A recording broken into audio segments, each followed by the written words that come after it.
الحمد للہ وکفا والصلاة والسلام علی عباده الذین اصطفى خصوصا علی افضلهم وخاتم النبیین محمد الامین وعلی آلہ وصحبہ اجمعین اما بعد فقد قال اللہ تبارک وتعالی كما ورد في سورة الروم اعوذ باللہ من الشیطان الرجیم بسم اللہ الرحمن الرحیم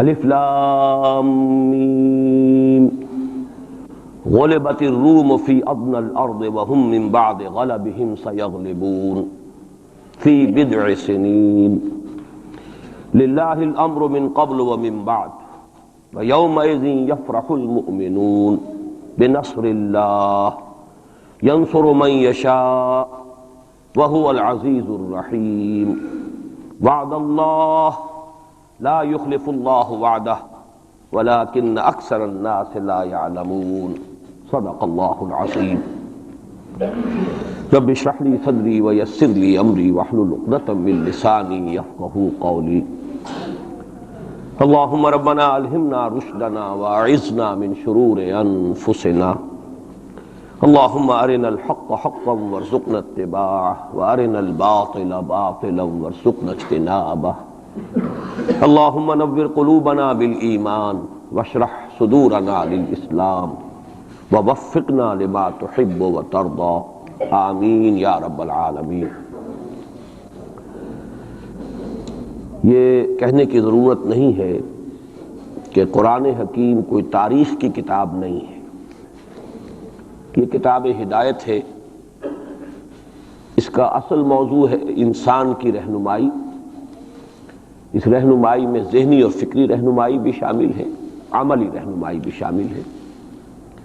پھر عملی رہنمائی میں انفرادی سطح پر بھی، اجتماعی سطح پر بھی، لیکن یہ مختلف گوشے ہیں ہدایت کے، رہنمائی کے۔ باقی جتنے علوم ہیں وہ چاہے وہ فزیکل سائنسز کا دائرہ ہو اور چاہے سوشل سائنسز کا دائرہ ہو۔ سوشل سائنسز کا ظاہر بات ہے کہ معاملہ زیر بحث آیا ہے، اس لیے کہ اس کا تعلق انسان کی عملی زندگی سے ہے، معاشیات ہیں، سیاسیات ہیں، معاشرتی مسائل ہیں، تو یہ تو ہدایت کے موضوعات ہیں اور انہی سے پھر سوشل سائنسز میں بحث ہوتی ہے۔ جہاں تک فزیکل سائنسز کا تعلق ہے وہ بنیادی طور پر قرآن کا موضوع نہیں ہے، لیکن کہیں کہیں فینومینا آف دی نیچر کا جو حوالہ آیا ہے تو ظاہر بات ہے کہ وہ حوالہ غلط تو نہیں ہو سکتا، اللہ کا کلام ہے۔ بہرحال اس وقت کہنے کی بات یہ ہے کہ قرآن مجید کتاب ہدایت ہے، یہ تاریخ کی کتاب نہیں ہے۔ یہاں تک کہ انبیاء اور رسل اور ان کی قوموں کے جو حالات قرآن میں بیان ہوئے ہیں، کہا جا سکتا ہے یہ تاریخ ہے۔ حضرت نوح علیہ السلام، حضرت ہود علیہ السلام، حضرت ابراہیم علیہ السلام، ان کے حالات و واقعات یقیناً تاریخ کا جز ہے۔ لیکن یہ نوٹ کیجئے کہ قرآن حکیم میں ایک تو یہ کہ بہت سے انبیاء اور رسل کے واقعات کا تذکرہ بار بار آیا ہے، تکرار کے ساتھ، اعادے کے ساتھ، اگرچہ اس میں تکرار محض نہیں ہے، سیاق و سباق کا فرق ہوتا ہے کہ کس جگہ پر کیا مسئلہ زیر بحث ہے، تو مختلف جو انبیاء اور رسولوں کی تاریخ ہے ان کے بھی اس پہلو کو وہاں لے آیا جائے گا جو خاص اس سیاق و سباق سے متعلق ہو۔ لیکن دوسری بات یہ کہ وہ بھی تاریخی ترتیب کے ساتھ قرآن میں بیان نہیں ہوئے۔ اس کے لیے ہمیں تورات جو ہے وہ مدد دیتی ہے کہ تورات میں جو بھی تاریخ آئی ہے انبیاء کی وہ ایک ترتیب کے ساتھ آئی ہے، تاریخی اس کے اندر ترتیب موجود ہے۔ قرآن مجید میں وہ تاریخی ترتیب نہیں ہے۔ اس کے علاوہ جو جس وقت قرآن نازل ہوا، جب آج سے 1400 برس سے زائد کا عرصہ ہو گیا ہے، اس لیے کہ اب 1400 برس تو حضور صلی اللہ علیہ وسلم کے انتقال پر بھی اس سے زیادہ عرصہ گزر چکا ہے، اور اس سے تقریباً 22-23 برس قبل قرآن نازل ہونا شروع ہوا۔ اس کی جو کنٹمپریری ہسٹری ہے اس دور کی، اس کا بھی ریفرنس قرآن میں نہیں ہے، سوائے ایک مقام کے جس کی میں نے یہ آیات ابھی تلاوت کی۔ تو یہ میں نے تمہید اصل میں اس اعتبار سے کہ سورہ روم، اس کی یہ ابتدائی 6 آیات جو ہیں یہ ایک استثناء ہے کہ اس میں قرآن کا جو زمانہ نزول ہے اس کا ایک تاریخی اہم واقعہ ہے جس کی طرف ریفرنس ہے، اور یہ ریفرنس ایک پیشین گوئی کی صورت میں ہے۔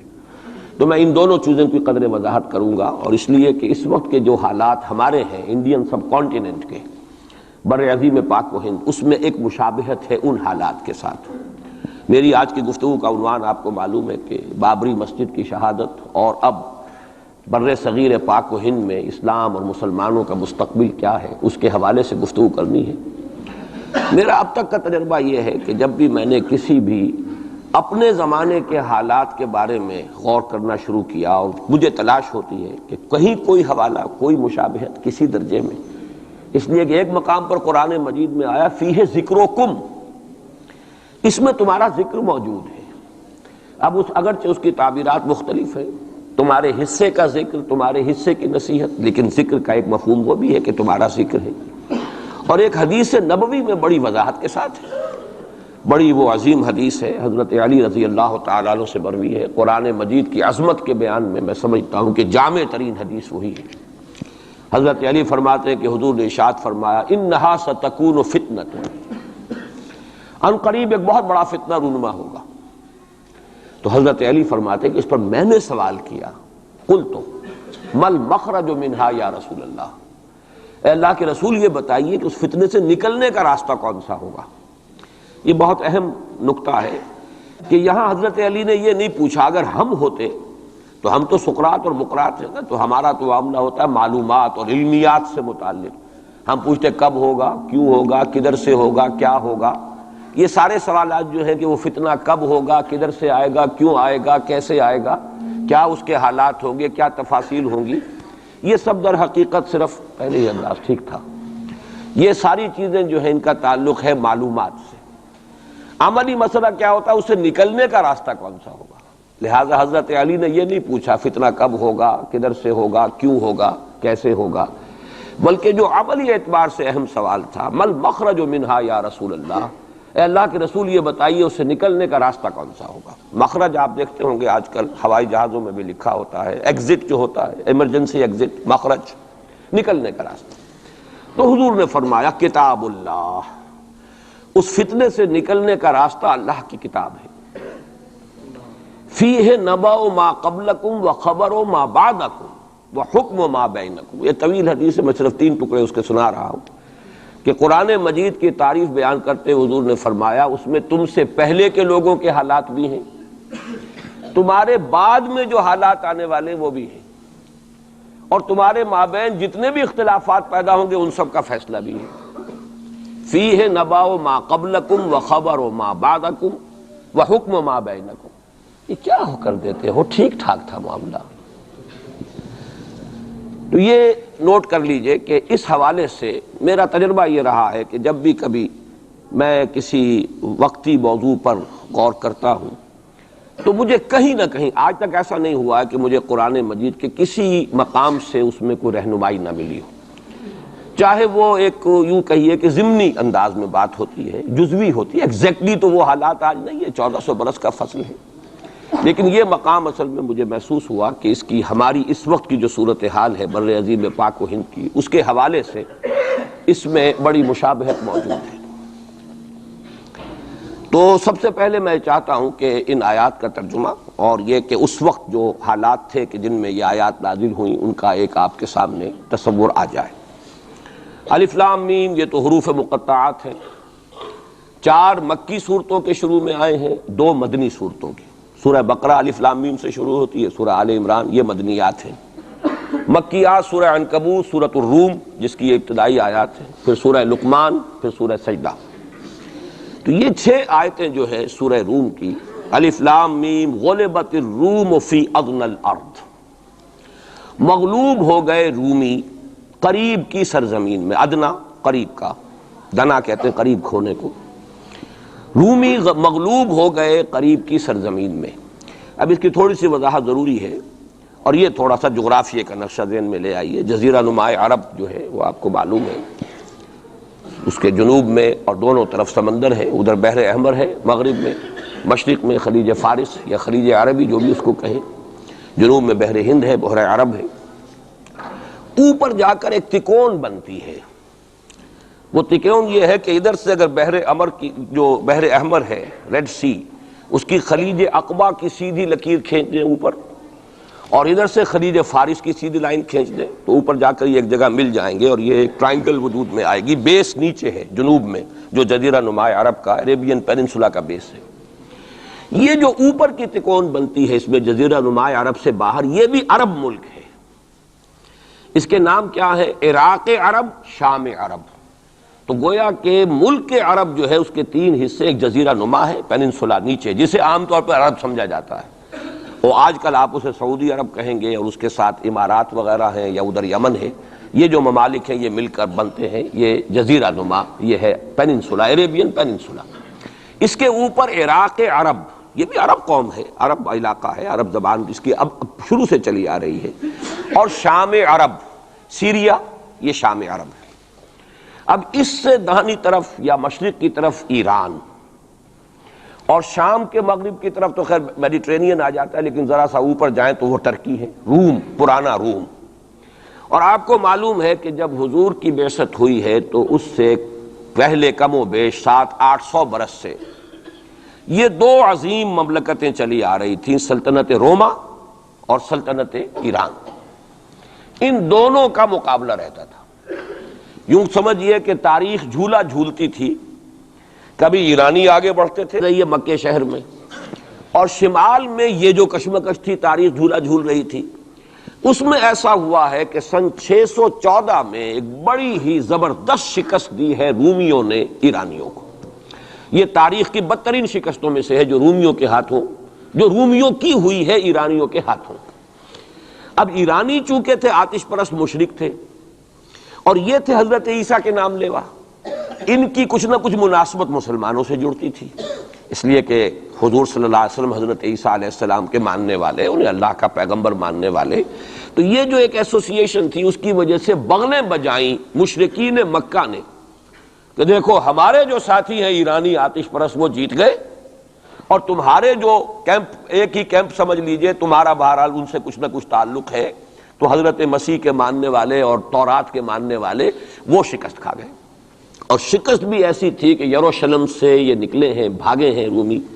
ہرقل اس وقت وہ ایمپرر تھا، ہیرکلیس، اور ایلیا جو ان کا کہلاتا ہے یروشلم میں وہ ہیکل، اس سے جو ان کی بڑی صلیب تھی وہ بھی وہاں سے لے گئے وہ. اور گویا کہ ان کے لیے تو سمجھیے کہ یہ مذہبی اعتبار سے ایک موت تھی کہ ان کی مذہبی علامت، ان کے لیے شاعر جو ہے ان کے مذہبی، ان میں سب سے مقدس شے جو تھی وہ بھی ایرانی وہاں سے لے گئے. اور بہت ہی زبردست شکست ہوئی ہے اس وقت رومیوں کو، ہیرکلیس کو. اس پر جو بغلیں بجی مشرکین مکہ نے، جو اس پر خوشیاں منائی، مسلمانوں کو ایک طرح سے یوں سمجھیے کہ انہیں ستانے کے لیے، چڑھانے کے لیے، دیکھو وہ جیت گئے، اسی طرح تمہارا بھی قلع قما ہو جائے گا، تمہاری بھی کوئی بنیاد، لستم علی شیء، تمہاری بھی کوئی حقیقت نہیں ہے، جیسے رومی جو ہے وہ شکست کھا گئے، تم بھی ختم ہو جاؤ. اس وقت یہ آیات نازل ہوئی ہیں، اور یہ آیات اب پیشن گوئی کی صورت میں نازل ہوئی ہیں مسلمانوں کی دلجوئی کے لیے. ان کا جو مورال اس وقت گر رہا تھا مکے کے مسلمانوں کا، ابھی ہجرت نہیں ہوئی ہے، ابھی تو یہ مکے ہی میں معاملہ چل رہا ہے. 610 میں حضور پر وحی کا آغاز ہوا ہے، گویا کہ یہ 5واں برس ہے نبوت کا، ابھی ہجرت سے 7 سال پہلے کی بات ہو رہی ہے یہ جو مکے کے اندر جو صورتحال ہے.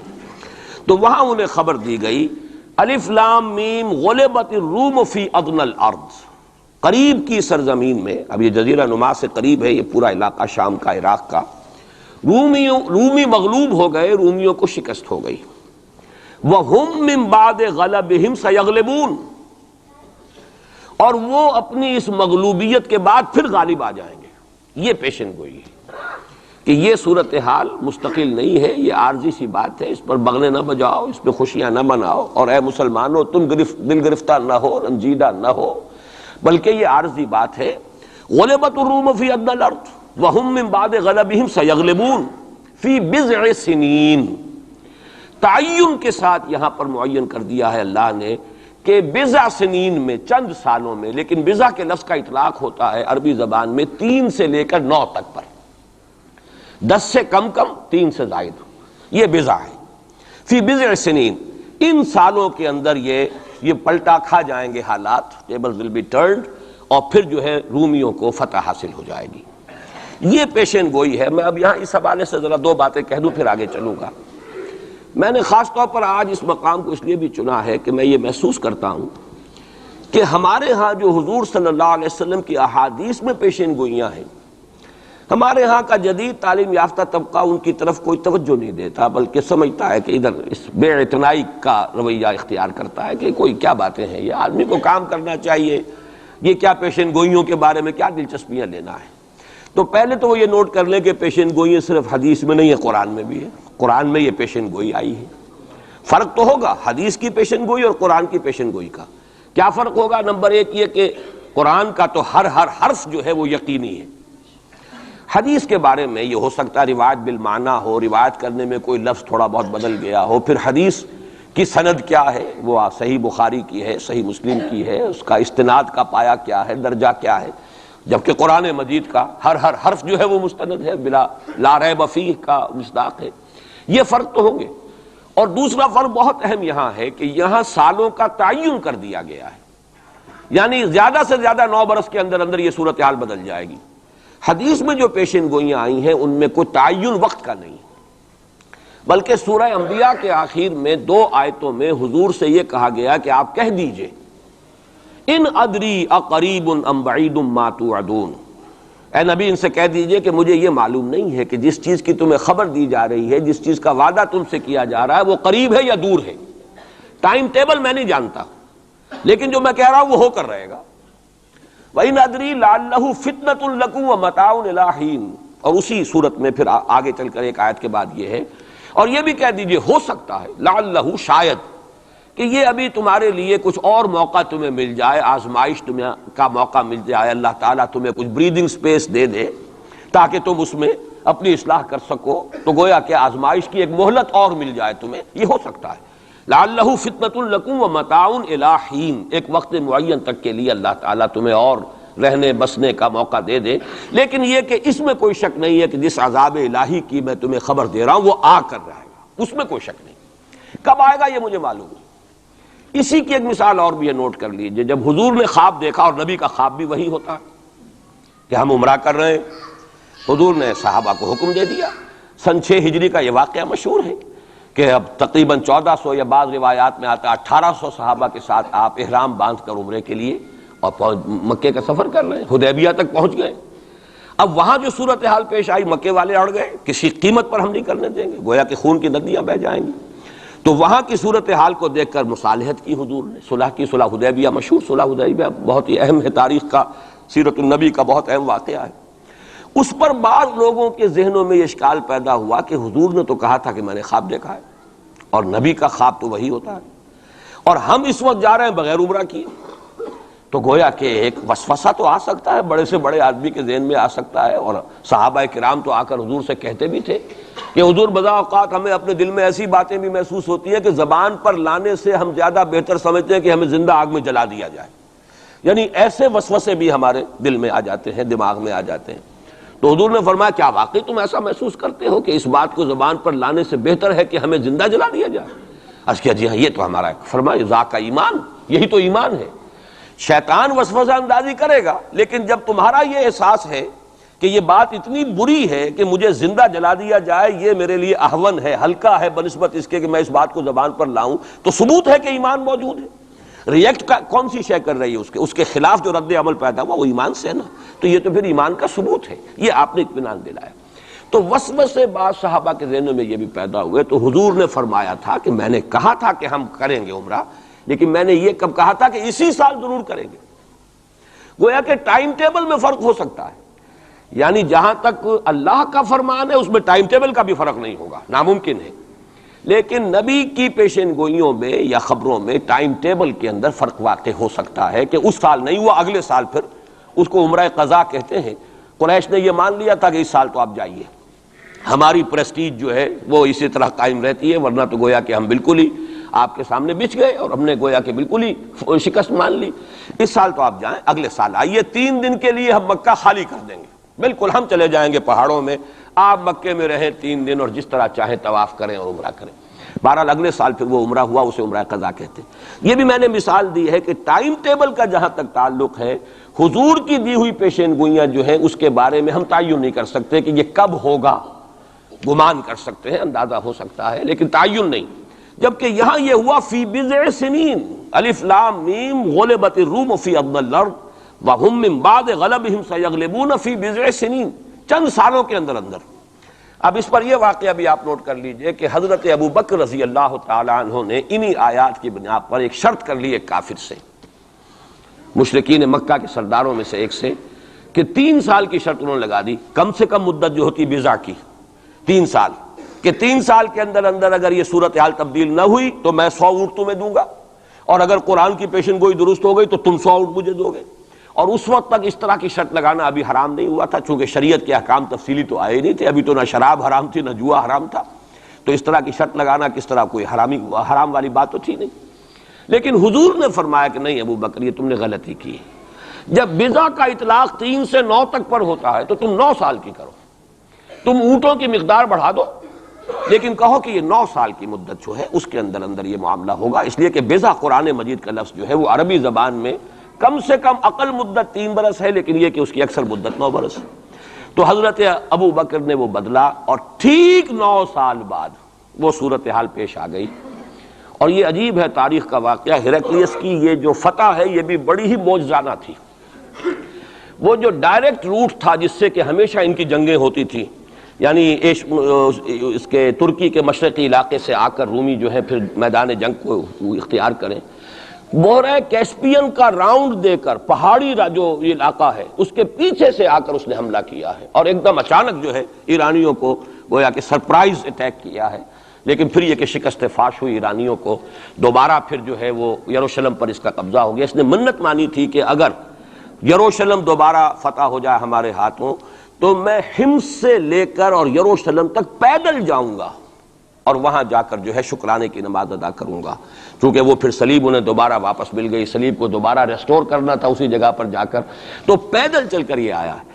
اور تاریخ میں نوٹ کر لیجیے جب یہ پیدل چل کر آیا تھا اسی وقت، اب زمانہ کافی گزر چکا تھا، تو پھر جو حضور کا نامہ مبارک گیا ہے سن 7 ہجری میں، یہ وہ زمانہ ہے جب کہ یروشلم وہ آیا ہوا تھا، اور اس وقت پھر ابو سفیان کو بلا کر، اس وقت تک وہ ایمان نہیں لائے تھے، حضور کے نامہ مبارک پر پھر ہرقلیس نے پھر سوال جواب کیے اور معلومات حاصل کی، کون شخص ہے، کیسا ہے، حسب نسب کیسا ہے، اس کا کردار کیسا رہا ہے، کون لوگ اس پر ایمان لا رہے ہیں، جو ایمان لاتے ہیں ان میں سے کوئی واپس بھی جاتا ہے کہ نہیں جاتا، کوئی مرتد بھی ہوتا ہے۔ بڑا ذہین انسان تھا، بڑا عالم و فاضل انسان تھا، پہچان چکا تھا کہ یہ وہی نبی ہے جن کا ہم انتظار کر رہے ہیں۔ لیکن وہ یہ چاہتا تھا کہ جیسے قسطنطین نے اس وقت یہ کیا تھا کہ وہ جب اس نے مذہب بدلا ہے، عیسائیت اختیار کی، تو پوری مملکت جو ہے عیسائی ہو گئی، تو نظام انٹیکٹ رہا، وہی ان کا بادشاہت کا نظام قائم رہا۔ چاہتا تھا کہ میرے یہ تمام کے تمام نائبین سلطنت اور جتنے بھی بطاریق ہیں، یہ بطریق پیٹریارکس، یہ سب کے سب بھی میرے ساتھ اسلام قبول کر لیں۔ اور سارا یہ اس نے جو سوال جواب کیا تھا ابو سفیان سے، اسی لیے کیا تھا کہ سارے درباری قائل ہوتے چلے جائیں کہ واقعی یہ نبی سچا ہے۔ لیکن اس کی امید کے برعکس ہوا، ریئیکشن بڑا شدید ہوا ان کے وہ پادریوں میں اور ان کے جو بیٹریارکس تھے ان میں، تو پھر وہ بھی محروم رہ گیا، سلطنت کی بیڑی اس کے پاؤں میں پڑی رہ گئی، زنجیر پڑی رہ گئی، وہ اسلام سے محروم رہ گئی۔ بہرحال اب یہاں نوٹ کیجئے کہ 9 برس بعد 623 عیسوی میں اس کو فتح حاصل ہو گئی۔ حضرت عمر نے وہ 100 اونٹ حاصل کیے، اگرچہ حضور نے پھر اس کے بارے میں حکم دیا کہ اسے صدقہ کر لو، اس کو اب تم اپنے ذاتی استعمال میں نہ لاؤ، صدقہ کر لو۔ اچھا، اس کے ساتھ اس پیشن گوئی میں دوسرا حصہ بھی ہے، الف لام میم غلبت الروم فی ادنی الارض وهم من بعد غلبهم سیغلبون فی بضع سنین للہ الامر من قبل ومن بعد۔ اللہ ہی کے ہاتھ میں ہے تمام معاملات کا اختیار، پہلے بھی اور بعد میں بھی، یہ تو ایمان کی بنیادی حقیقت ہے۔ وَيَوْمَئِذٍ يَفْرَحُ الْمُؤْمِنُونَ، اور اس روز اہل ایمان بھی بہت خوشیاں منا رہے ہوں گے۔ یہ اس پیشن گوئی کا دوسرا حصہ ہے۔ عین بدر کے دن یہ خبر آئی ہے کہ یہ پیشن گوئی صحیح ہو گئی۔ 9 برس ہو گئے، سن 5 جو نبوی سے اور غزوہ بدر 623 عیسوی میں غزوہ بدر ہو رہا ہے، 622 میں ہجرت ہے اور 623 میں غزوہ بدر ہو گیا۔ اور جس روز فتح مسلمانوں کو حاصل ہوئی ہے بدر میں، اور سرداران قریش جو ہیں وہ کھجور کے کٹے ہوئے تنوں کے مانند جو ہے پڑے ہوئے نظر آئے ہیں میدان بدر میں، عین اسی وقت فتح کی خبر آئی ہے کہ رومیوں کو دوبارہ فتح حاصل ہو گئی ایرانیوں پر۔ یومئذ یفرح المؤمنون، اس دن اہل ایمان کو بھی بہت فرحت حاصل ہوگی، بہت خوشی حاصل ہوگی، وہ بھی جشن منا رہے ہوں گے بنصر اللہ، اللہ کی مدد سے۔ بدر میں جو اللہ تعالیٰ کی نصرت آئی ہے، ینصر من یشاء، وہ تو مدد فرماتا ہے جس کی چاہتا ہے، وَهُوَ الْعَزِيزُ الرَّحِيمُ، اور وہ زبردست ہے، رحم فرمانے والا ہے۔ وعد اللہ، اب دیکھیے ذرا تاکید کا انداز دیکھیے، وعد اللہ، یہ اللہ کا وعدہ ہے، لا یخلف اللہ وعدہ، اور کان کھول کے سن لو، اللہ اپنے وعدے کے خلاف نہیں کرتا۔ ولیکن اکثر الناس لا یعلمون، لیکن اکثر لوگوں کو علم حاصل نہیں ہے، اکثر لوگ جانتے نہیں۔ یہ جو میں نے آیات اور اس کا تاریخی پس منظر، کچھ تھوڑا سا جغرافیائی جو اس کا پس منظر ہے، وہ سارا آپ کے سامنے رکھا ہے۔ اس کا مقصد یہ ہے کہ ایک طرف تو جو پیشین گوئیاں ہیں ان کے بارے میں تعلیم یافتہ لوگوں کے ذہنوں میں بھی جو اگر کوئی اشکال ہے کہ حدیث میں جو پیشین گوئیاں آئی ہیں تو وہ رفع ہو جائے۔ ہمارے نزدیک قرآن اور حدیث میں کوئی فرق نہیں، قرآن بھی ہمیں محمد کے ذریعے ملا صلی اللہ علیہ وسلم، مجھ پر تو نازل نہیں ہوا، کسی اور پر نازل نہیں ہوا، ابو بکر پر نازل نہیں ہوا، نازل تو محمد پر ہوا صلی اللہ علیہ وسلم، وہ بھی آپ کی زبان مبارک سے ہمیں عطا ہوا ہے، آپ سے لیا ہے صحابہ نے، صحابہ سے تابعین نے، تابعین سے تبع تابعین نے، اور اس کے لیے ریٹن ورڈ ذریعہ نہیں بنا ہے، اصل جو ہے یہ اسپوکن، زبان سے زبان، اور اصل شے آج بھی جو ہے وہ قرات ہے قرآن کی، قرات اور قرات کا فن جو ہے یہ ہے اصل اس کے لیے حجت۔ یہ لکھنے کا معاملہ جو ہے وہ بھی تھا، اس کے بعد حضرت ابوبکر کے زمانے میں اس کو ایک کتاب کی شکل میں بھی جمع کر دیا، پھر حضرت عثمان نے اس کو ایک رسم الخط پر بھی تمام امت کو جمع کر دیا، یہ بھی بڑی قیمتی چیزیں ہیں، لیکن اصل جو ہے میڈیم قرآن مجید کا منتقل ہونا کہ قلب محمد پر نازل کیا جبرائیل نے، انہ نزلہ علی قلبک، پھر لسان محمد سے صلی اللہ علیہ وسلم حاصل ہوا صحابہ کو، پھر صحابہ کی زبانوں سے، پھر یہ تابعین کو، تبع تابعین کو، تو یہ منتقل ہوتا آ رہا ہے۔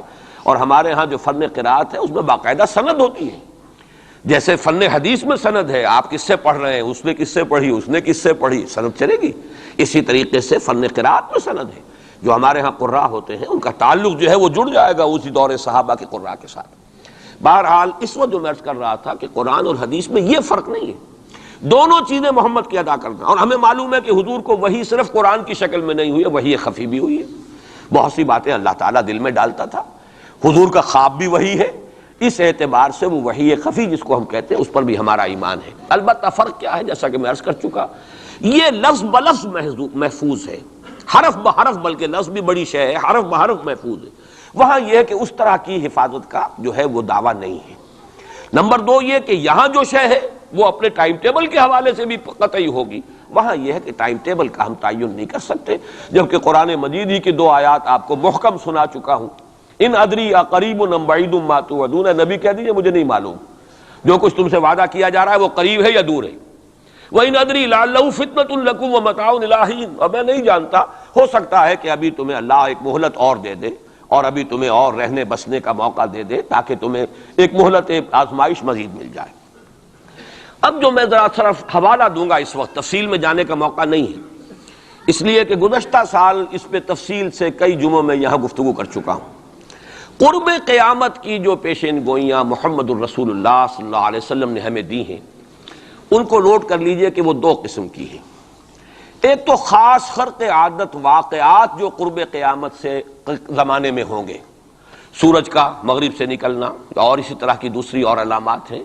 ایک تو وہ علامات ہیں جن کو ہم کہتے ہیں علامات قیامت، اس میں پوری کتابیں لکھی گئی ہیں، غالباً شاہ رفیع الدین رحمۃ اللہ علیہ دہلوی جو ہیں ان کی پوری کتاب اس کے اوپر موجود ہے، اس لیے کہ احادیث میں اس کی بڑی جو واضح نشانیاں ہیں وہ دی گئی۔ ایک یہ ہے کہ قیامت سے متصلاً قریب کے زمانے کے کچھ تاریخی واقعات کا تذکرہ ہے۔ یہ ہیں دو چیزیں کہ جن کو میں نے کافی پچھلے دنوں یہاں بیان کیا ہے، اس وقت میں صرف اس کا حوالہ دینا چاہتا ہوں، اور وہ حوالہ کیا ہے؟ پہلی بات یہ ہے کہ احادیث نبویہ سے صراحت کے ساتھ ثابت ہے کہ قیامت سے قبل پورے کرۂ ارضی پر اللہ کا دین اسی طرح غالب ہوگا جیسے کہ حضور کے دست مبارک سے آپ کی اپنی حیات طیبہ کے دوران جزیرہ نما عرب میں غالب ہو گیا تھا۔ یہ قطعی بات ہے۔ حضور نے 5 ادوار گنائے، یہ حدیثیں ہم نے اس کے ٹیکسٹ بھی عام کیے ہیں، ندائے خلافت میں ان کے ٹائٹلز پر شائع کیا ہے تاکہ یاد کریں آپ حضرات ان حدیثوں کو، اس لیے کہ جو حالات اس وقت ہیں اور جو سامنے آنے والے ہیں بہت مایوس کن حالات ہیں، اور مایوس کن حالات میں پھر اگر امید کی کوئی ڈور جو ہے وہ ہاتھ میں رہے تو آدمی کو سنبھالا ملتا رہتا ہے، کہیں نہ کہیں کچھ امید بھی جو ہے کہ دامان خیال یار چھوٹا جائے ہے مجھ سے، وہ امید کا دامن جو ہے ہاتھ سے بالکل ہی نہ چھوٹ جائے تو کوئی نہ کوئی نا امیدی سنبھلنے دے مجھے ہے نا امیدی کیا قیامت ہے، بڑا پیارا مصرع ہے، سنبھلنے دے مجھے ہے نا امیدی کیا قیامت ہے کہ دامان خیال یار چھوٹا جائے ہے مجھ سے، تو نا امیدی بہت بری شے ہے، لا تقنطوا من رحمۃ اللہ۔ اس اعتبار سے جو حالات امیڈیٹلی اس وقت سامنے ہیں اور جو آ رہے ہیں وہ نہایت مایوس کن، نہایت تکلیف دہ، ان میں ضرورت ہے کہ یہ جو ہمارے لیے کچھ امید افزا خبریں اور پیشن گوئیاں ہیں ان کو بڑے پیمانے پر عام کیا جائے، تاکہ لوگ جو ہے اس کے حوالے سے اپنے حوصلوں کو، اپنے امنگوں کو، ولولوں کو کچھ برقرار رکھ سکیں اور ان میں کچھ کام کرنے کا جذبہ، اس لیے کہ ایسے لوگ کم ہوتے ہیں اور اللہ تعالیٰ سے دعا کرتا ہوں کہ اللہ تعالیٰ مجھے ان میں شامل کر دے، آپ کو بھی شامل کرے۔ ایسے لوگ ہوتے ہیں کم کہ جو بالکل حالات سے اپنا تعلق منقطع کر کے، مائنس ہے یا پلس ہے اور پازیٹیو ہے یا نیگیٹو ہے، اس سے بالکل منقطع کر کے اپنے احساس فرض کے تحت کام کرے، میرا تو فرض ہے مجھے کرنا ہے، بات ختم ہو گئی۔ کیا حالات ہیں، کیا امیدیں ہیں، کیا کیلکولیشنز ہیں، کیلکولیٹنگ مائنڈ سے انہیں کوئی سروکار نہیں ہوتا، ہمیں اس سے بحث نہیں، کوئی نتیجہ نکل رہا ہے یا نہیں نکل رہا، یا نکل سکتا ہے یا نہیں نکل سکتا، کوئی امید ہے یا نہیں ہے۔ حضرت نوح علیہ السلام 950 برس تک دعوت دیے چلے جا رہے ہیں، کون سی امید تھی؟ آخری وقت تک کوئی امید بن نہیں آئی، کوئی امید تھی نہیں۔ 950 برس کوئی تصور ہم نہیں کر سکتے، دعوت دے رہے، اس لیے کہ فرض ہے، آپ کے ذمہ ہے، آپ کو تو پہنچانا ہے۔ یا ایھا الرسول بلغ ما انزل الیک من ربک فإن لم تفعل فما بلغت رسالہ، اے رسول پہنچاتے رہو جو کچھ کے نازل کیا جا رہا ہے تم پر تمہارے رب کی طرف سے، تمہیں تو کرنا ہے، نتیجہ نکلے نہ نکلے، کو مانے نہ مانے، حالات بہتر ہوں یا اور بدتر ہو، اس سے بالکل لا تعلق۔ اس کو ہندی فلسفے میں ڈیٹیچمنٹ کہتے ہیں، اپنے آپ کو ایکشن جو ہے، ایکشن آدمی کر رہا ہے اپنے فرض کے تحت، اپنے آپ کو ڈیٹیچ کر لیجئے اس کے نتیجے سے، نتیجہ کو اچھا بھی نکلے تو خوشی بھی نہیں ہونی چاہیے، نتیجہ اگر کوئی برا نکلا تو افسوس بھی نہیں ہونا، یہ کوئی انتہا ہے، تھیوریٹیکل بات ہے۔ انسانی سطح پر تو یہی ہوگا کہ اچھا نتیجہ نکل رہا ہے تو کچھ نہ کچھ خوشی ہوتی ہے، فرحت ہوتی ہے، اطمینان ہوتا ہے، اور اگر کچھ دوسری صورت ہے تو پھر کچھ نہ کچھ رنج ہوتا ہے، افسوس ہوتا ہے۔ قرآن خود کہتا ہے فَلَعَلَّكَ بَاخِعٌ نَفْسَكَ أَلَّا يَكُونُوا مُؤْمِنِينَ، اے نبی کیا آپ اپنے آپ کو صدمے سے ہلاک کر لیں گے کہ یہ ایمان نہیں لا رہے؟ تو یہ صدمہ ہونا، رنج ہونا، دکھ ہونا، افسوس ہونا، یہ اپنی جگہ پر ہے۔ یا اگر کہیں کوئی کامیابی ہو جائے، حضرت عمر کے ایمان لانے کی خبر آئی تو حضور نے بھی نعرہ تکبیر بلند کیا، اب یہ ایک فوری تاثر ہے، ہونا چاہیے۔ آپ کو کسی چونٹی نے کاٹا ہے کہیں سے تو فوراً ہاتھ آپ کا جو ہے وہ جنبش کھائے گا، یہ ریفلیکس ایکشن ہے، یہ ہوگا۔ لیکن ہندو فلسفی میں تو یہاں تک ہے کہ ڈیٹیچ کر لو اپنے آپ کو اس درجے کہ آپ کا اپنے ایکشن کے ساتھ، action for the sake of action, یا یوں کہیے کہ وہ اپنے مقصد کے تحت جو ہے آپ کام کر رہے ہیں، باقی یہ کہ کیا نتیجہ نکلتا ہے نہیں نکلتا ہے، امید افزا ہے یا مایوس کو بالکل چھوڑ دیجیے۔ بہرحال اس کی ضرورت ہے، لیکن ایسے لوگ جیسا کہ میں نے عرض کیا ہوتے کم، اکثریت لوگوں کی ایسی ہوگی کہ جو کچھ نظر آتا ہو تو کچھ کام کرتے ہیں، کچھ حوصلہ بڑھتا ہے، پھر کچھ اور ہمت جو ہے بنتی ہے۔ اس حوالے سے میں کہتا ہوں کہ چونکہ جو موجودہ حالات ہیں اور مستقبل قریب میں جو حالات آ رہے ہیں وہ سخت مایوس کن ہیں، انہی کا بعد میں تذکرہ کروں گا۔ لیکن اس وقت جو ہے اگر ہم ان حدیثوں کو سامنے رکھیں گے کہ پہلی بات یہ کہ اس دنیا پر، پورے کرۂ ارضی پر دین کا غلبہ ہو کر رہے گا، دین حق اسی طرح نافذ ہوگا جیسے کہ حضور کے ہاتھوں نافذ ہوا ہے جزیرہ نما عرب۔ اور یہ جو گلوبل ڈومینیشن ہے اسلام کی، یہ ایک تو اس سے بھی ثابت ہے کہ 3 مرتبہ قرآن میں فرمایا گیا هو الذی ارسل رسولہ بالہدی ودین الحق لیظہرہ علی الدین کلہ۔ حضور کا مقصد بعثت ایکسکلوسیو شان ہے، یہ صرف آپ کی ہے، کسی اور نبی اور رسول کی نہیں ہے، کہ قرآن کہتا ہے غلبہ دین کے لیے بھیجا ہم نے، صرف تبلیغ کے لیے نہیں بھیجا۔ باقی تمام انبیاء صرف تبلیغ کے لیے آئے، تبلیغ، تذکیر، تبشیر، تذکیر، نصیحت، جو بھی کہیں، تعلیم، تزکیہ، لیکن غلبہ دین کا لفظ صرف محمد الرسول اللہ صلی اللہ علیہ وسلم کے بارے میں آیا اور 3 مرتبہ آیا، کسی اور نبی کے لیے 1 مرتبہ بھی نہیں آیا۔ اور دوسری بات یہ بھی قرآن کے محکمات میں سے ہے کہ وَمَا أَرْسَلْنَاكَ إِلَّا كَافَّةً لِلنَّاسِ بَشِيرًا وَنَذِيرًا، ہم نے نہیں بھیجا ہے محمد آپ کو مگر تمام نوع انسانی کے لیے، پوری نوع انسانی کی، گویا کہ پورے عالم انسانیت پر غلبہ دین ہوگا تو بعثت محمدی کی تکمیل ہوگی. پورے عالم جب بھیجا گیا پورے عالم انسانی کے لیے، اس اعتبار سے بھی صغرا کبرا جوڑیے تو اس کا نتیجہ نکلتا ہے. باقی یہ کہ حضور نے وضاحت کے ساتھ وہ احادیث جو ہیں جیسے میں نے عرض کیا، میں نے بارہا آپ کو سنائی ہیں، حضور نے 5 دور گنوائے ہیں. دور نبوت، دور خلافت علی منہاج النبوہ، حدیث کا ٹیکسٹ میں بیان نہیں کر رہا وقت کی کمی کی وجہ سے. پھر دور ایسی ملوکیت کا جو کٹ کھنی ہوگی، ظالم، کاٹ کھانے والی. پھر دور ایسی ملوکیت کا جو جبری ہوگی. یہ میرے نزدیک جو غلامی کا دور ہمارا گزر چکا ہے اور ابھی ہے، پارشلی ختم ہوا، پارشلی باقی ہے. براہ راست جو ہے ویسٹرن امپیریلسٹ پاورز جو ہیں وہ یہاں سے چلی گئی ہیں، ان کی فوجیں اب موجود نہیں ہیں ہمارے ہاں، لیکن یہ کہ ان کی تہذیب، ان کا تمدن، ان کا فکر، ان کے نظریات، ان کے فلسفے، ان کی سوچ، ان کا طرز بود و باش، انہی کا لباس، انہی کی صفت، یہ سب کچھ موجود ہے. اور ٹیکنالوجی میں، علم میں اور معاشیات میں ہم بالکل بھکاریوں کی طرح ان کے سامنے ہاتھ پھیلانے پر مجبور ہیں. تو وہ ختم نہیں ہوا چوتھا دور، بلکہ در حقیقت یہ کہ انٹرم پیریڈ ہے چوتھے اور 5ویں کے درمیان. اور 5واں آپ نے فرمایا ثم تکون خلافت علی منہاج النبوہ، پھر 5واں دور آئے گا خلافت علی منہاج النبوہ کا. اور اس وقت گویا کہ پوری جو یہ عالم انسانیت ہے یہ اس چوتھے اور 5ویں دور کے درمیان میں ہے. یہ ایک درمیان کا عرصہ ہے، نو مینز لینڈ کہہ لیجئے اس کو، یا یہ کہ برزخی یہ دور ہے. وہ جو دور تھا امپیریلزم کا، مغربی امپیریلزم، غیر مسلموں کی ہم پر حکومت، ملکن جبرین، اور وہ خلافت علی منہاج النبوہ. پھر وہ 2 حدیثیں حضرت ثوبان رضی اللہ تعالی عنہ سے جو کہ مسلم شریف میں مروی ہے کہ مجھے اللہ تعالیٰ نے ساری زمین سکیڑ کر دکھا دی، یہاں تک کہ میں نے اس کے سارے مشرق دیکھ لیے، سارے مغرب دیکھ لیے. وَإِنَّ أُمَّتِي سَيَبْلُغُ مُلْكُهَا مَا زُوِيَ لِي مِنْهَا، اور سن لو کہ میری امت کی حکومت ان تمام علاقوں پر قائم ہو کر رہے گی جو مجھے سکیڑ کر دکھا دیے گئے. اب اس کے بعد مجھے تو کوئی شک ہے نہیں، صحیح ہے میں سے ہے روایت، صحیح مسلم. بعض حضرات کے نزدیک تو صحیح مسلم کا درجہ صحیح بخاری سے بھی بلند ہے، لیکن یہ کہ اکثر و بیشتر جو ہے ٹاپ پر صحیح ہیں جنہیں ہم کہتے ہیں صحیح بخاری، صحیح مسلم، یہ حدیث کے مجموعے میں سب سے اوپر ہے. اچھا، دوسری حدیث حضرت مقداد ابن اسود سے، لا يبقى على الارض بیت وبر ولا مدر الا ادخل اللہ فیہ کلمۃ الاسلام. اللہ تعالیٰ اس روئے ارضی پر ایک گھر نہیں چھوڑے گا، نہ اینٹ گارے کا بنا ہوا گھر، نہ کوئی کمبلوں کا بنا ہوا خیمہ جس میں اسلام کو داخل نہ کر دیں. البتہ اسلام کا داخلہ 2 طریقوں سے ہوگا، بعز عزیز اور ذل ذلیل. یا تو گھر والا اور خیمے والا اسلام قبول کر لے گا تو اسلام کے اعزاز کے ساتھ اس کا بھی اعزاز ہو گیا. وَلِلَّهِ الْعِزَّةُ وَلِرَسُولِهِ وَلِلْمُؤْمِنِينَ، عزت تو ہے اللہ کے لیے، اس کے رسول کے لیے، اہل ایمان کے لیے. گھر والا بھی اس کا اعزاز ہوا، اس کے گھر میں اسلام داخل ہوا اس کے اعزاز کے ساتھ.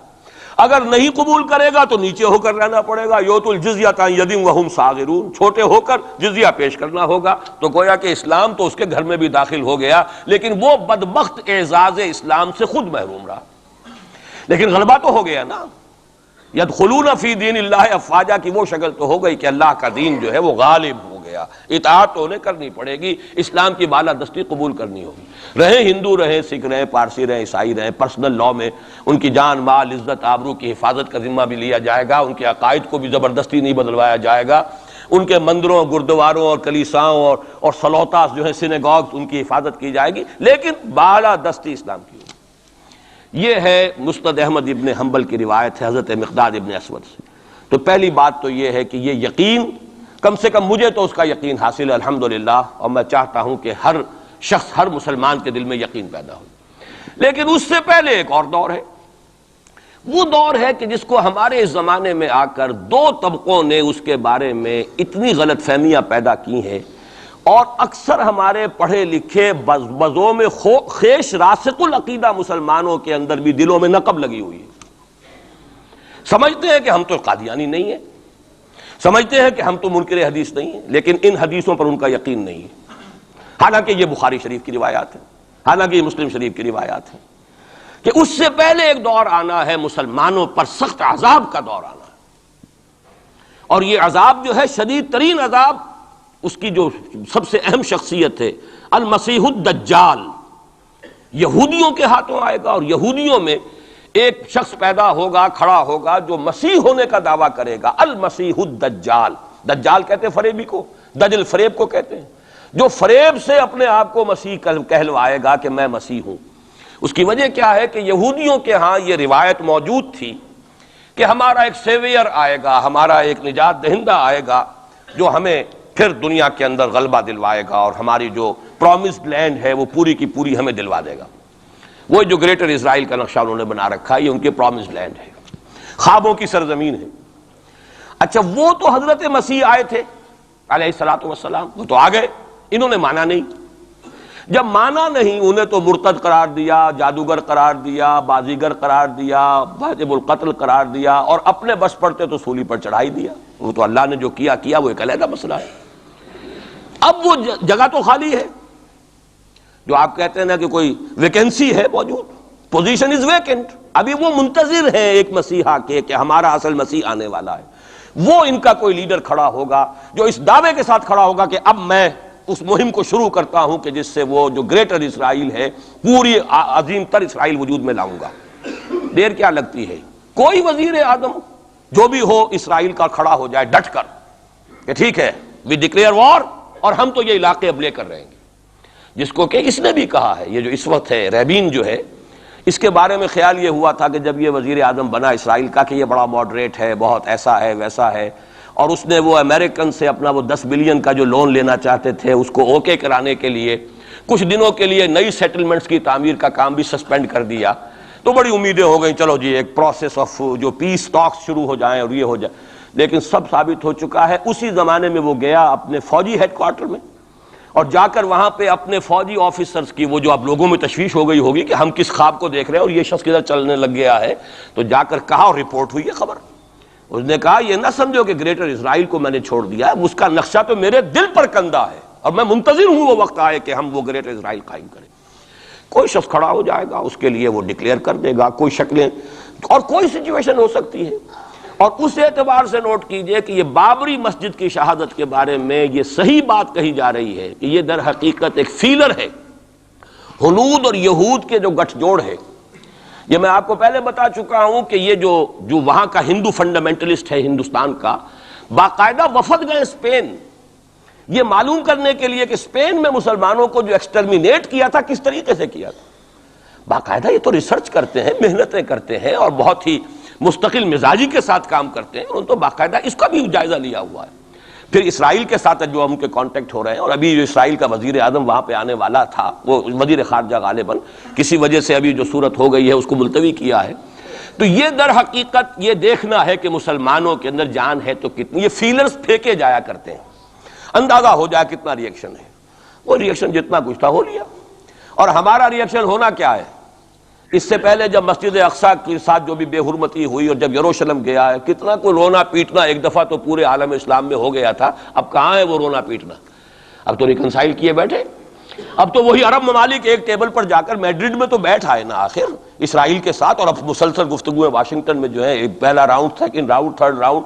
کبھی تو اس کے ساتھ ایک میز پر بیٹھنا گوارا نہیں تھا، اس کو ریکگنائز کرنے کا کوئی سوال نہیں تھا. اب اس کی باتیں بھی ہو رہی. تو معلوم ہوتا ہے کہ یہ سارے جو ہیں حالات، یہ کوئی ایسی باتیں نہیں ہیں، کوئی فیری ٹیلز ہوں، یہ کوئی پریوں کی کہانیاں ہوں جو آنے والی ہیں کیسے ہم مان لیں. یہ صحیح عقیدہ اسلامی ہے. ازروع احادیث حضرت مسیح علیہ السلام زندہ آسمان پر اٹھائے گئے اور وہی حضرت مسیح علیہ السلام دوبارہ آئیں گے اور یہودیوں کا آخری قلع قمع انہی کے ہاتھوں ہوگا. اور یہ در حقیقت قرآن مجید کا جو فلسفہ ہے انبیاء اور رسل کے بارے میں، اس کے عین مطابق ہے. جس قوم کی طرف کوئی رسول بھیج دیا جاتا تھا، وہ قوم جب رد کر دیتی تھی رسول کی دعوت کو، اتمام حجت کر دیا رسول نے، 950 برس تک دعوت دی، قوم نے رد کر دیا. یا حضرت ہود نے کتنے عرصے دعوت دی اس کی وضاحت نہیں ہے، طویل عرصے تک دی، قوم نے رد کر دیا. حضرت صالح نے کتنے عرصے دعوت دی، قوم نے رد کر دیا. پھر کیا ہوتا تھا؟ اس قوم کو ہلاک کر دیا جاتا تھا، ختم کر دیا جاتا تھا، پھر اس کا نام و نشان نہیں چھوڑا جاتا تھا. فَقُطِعَ دَابِرُ الْقَوْمِ الَّذِينَ ظَلَمُوا، جڑ کاٹ دی جاتی تھی اس ظالم قوم کی. لا یرا الا مساکنہم، اب ان کے صرف مسکن نظر آتے تھے، وہ رہنے والے نظر نہیں آتے تھے.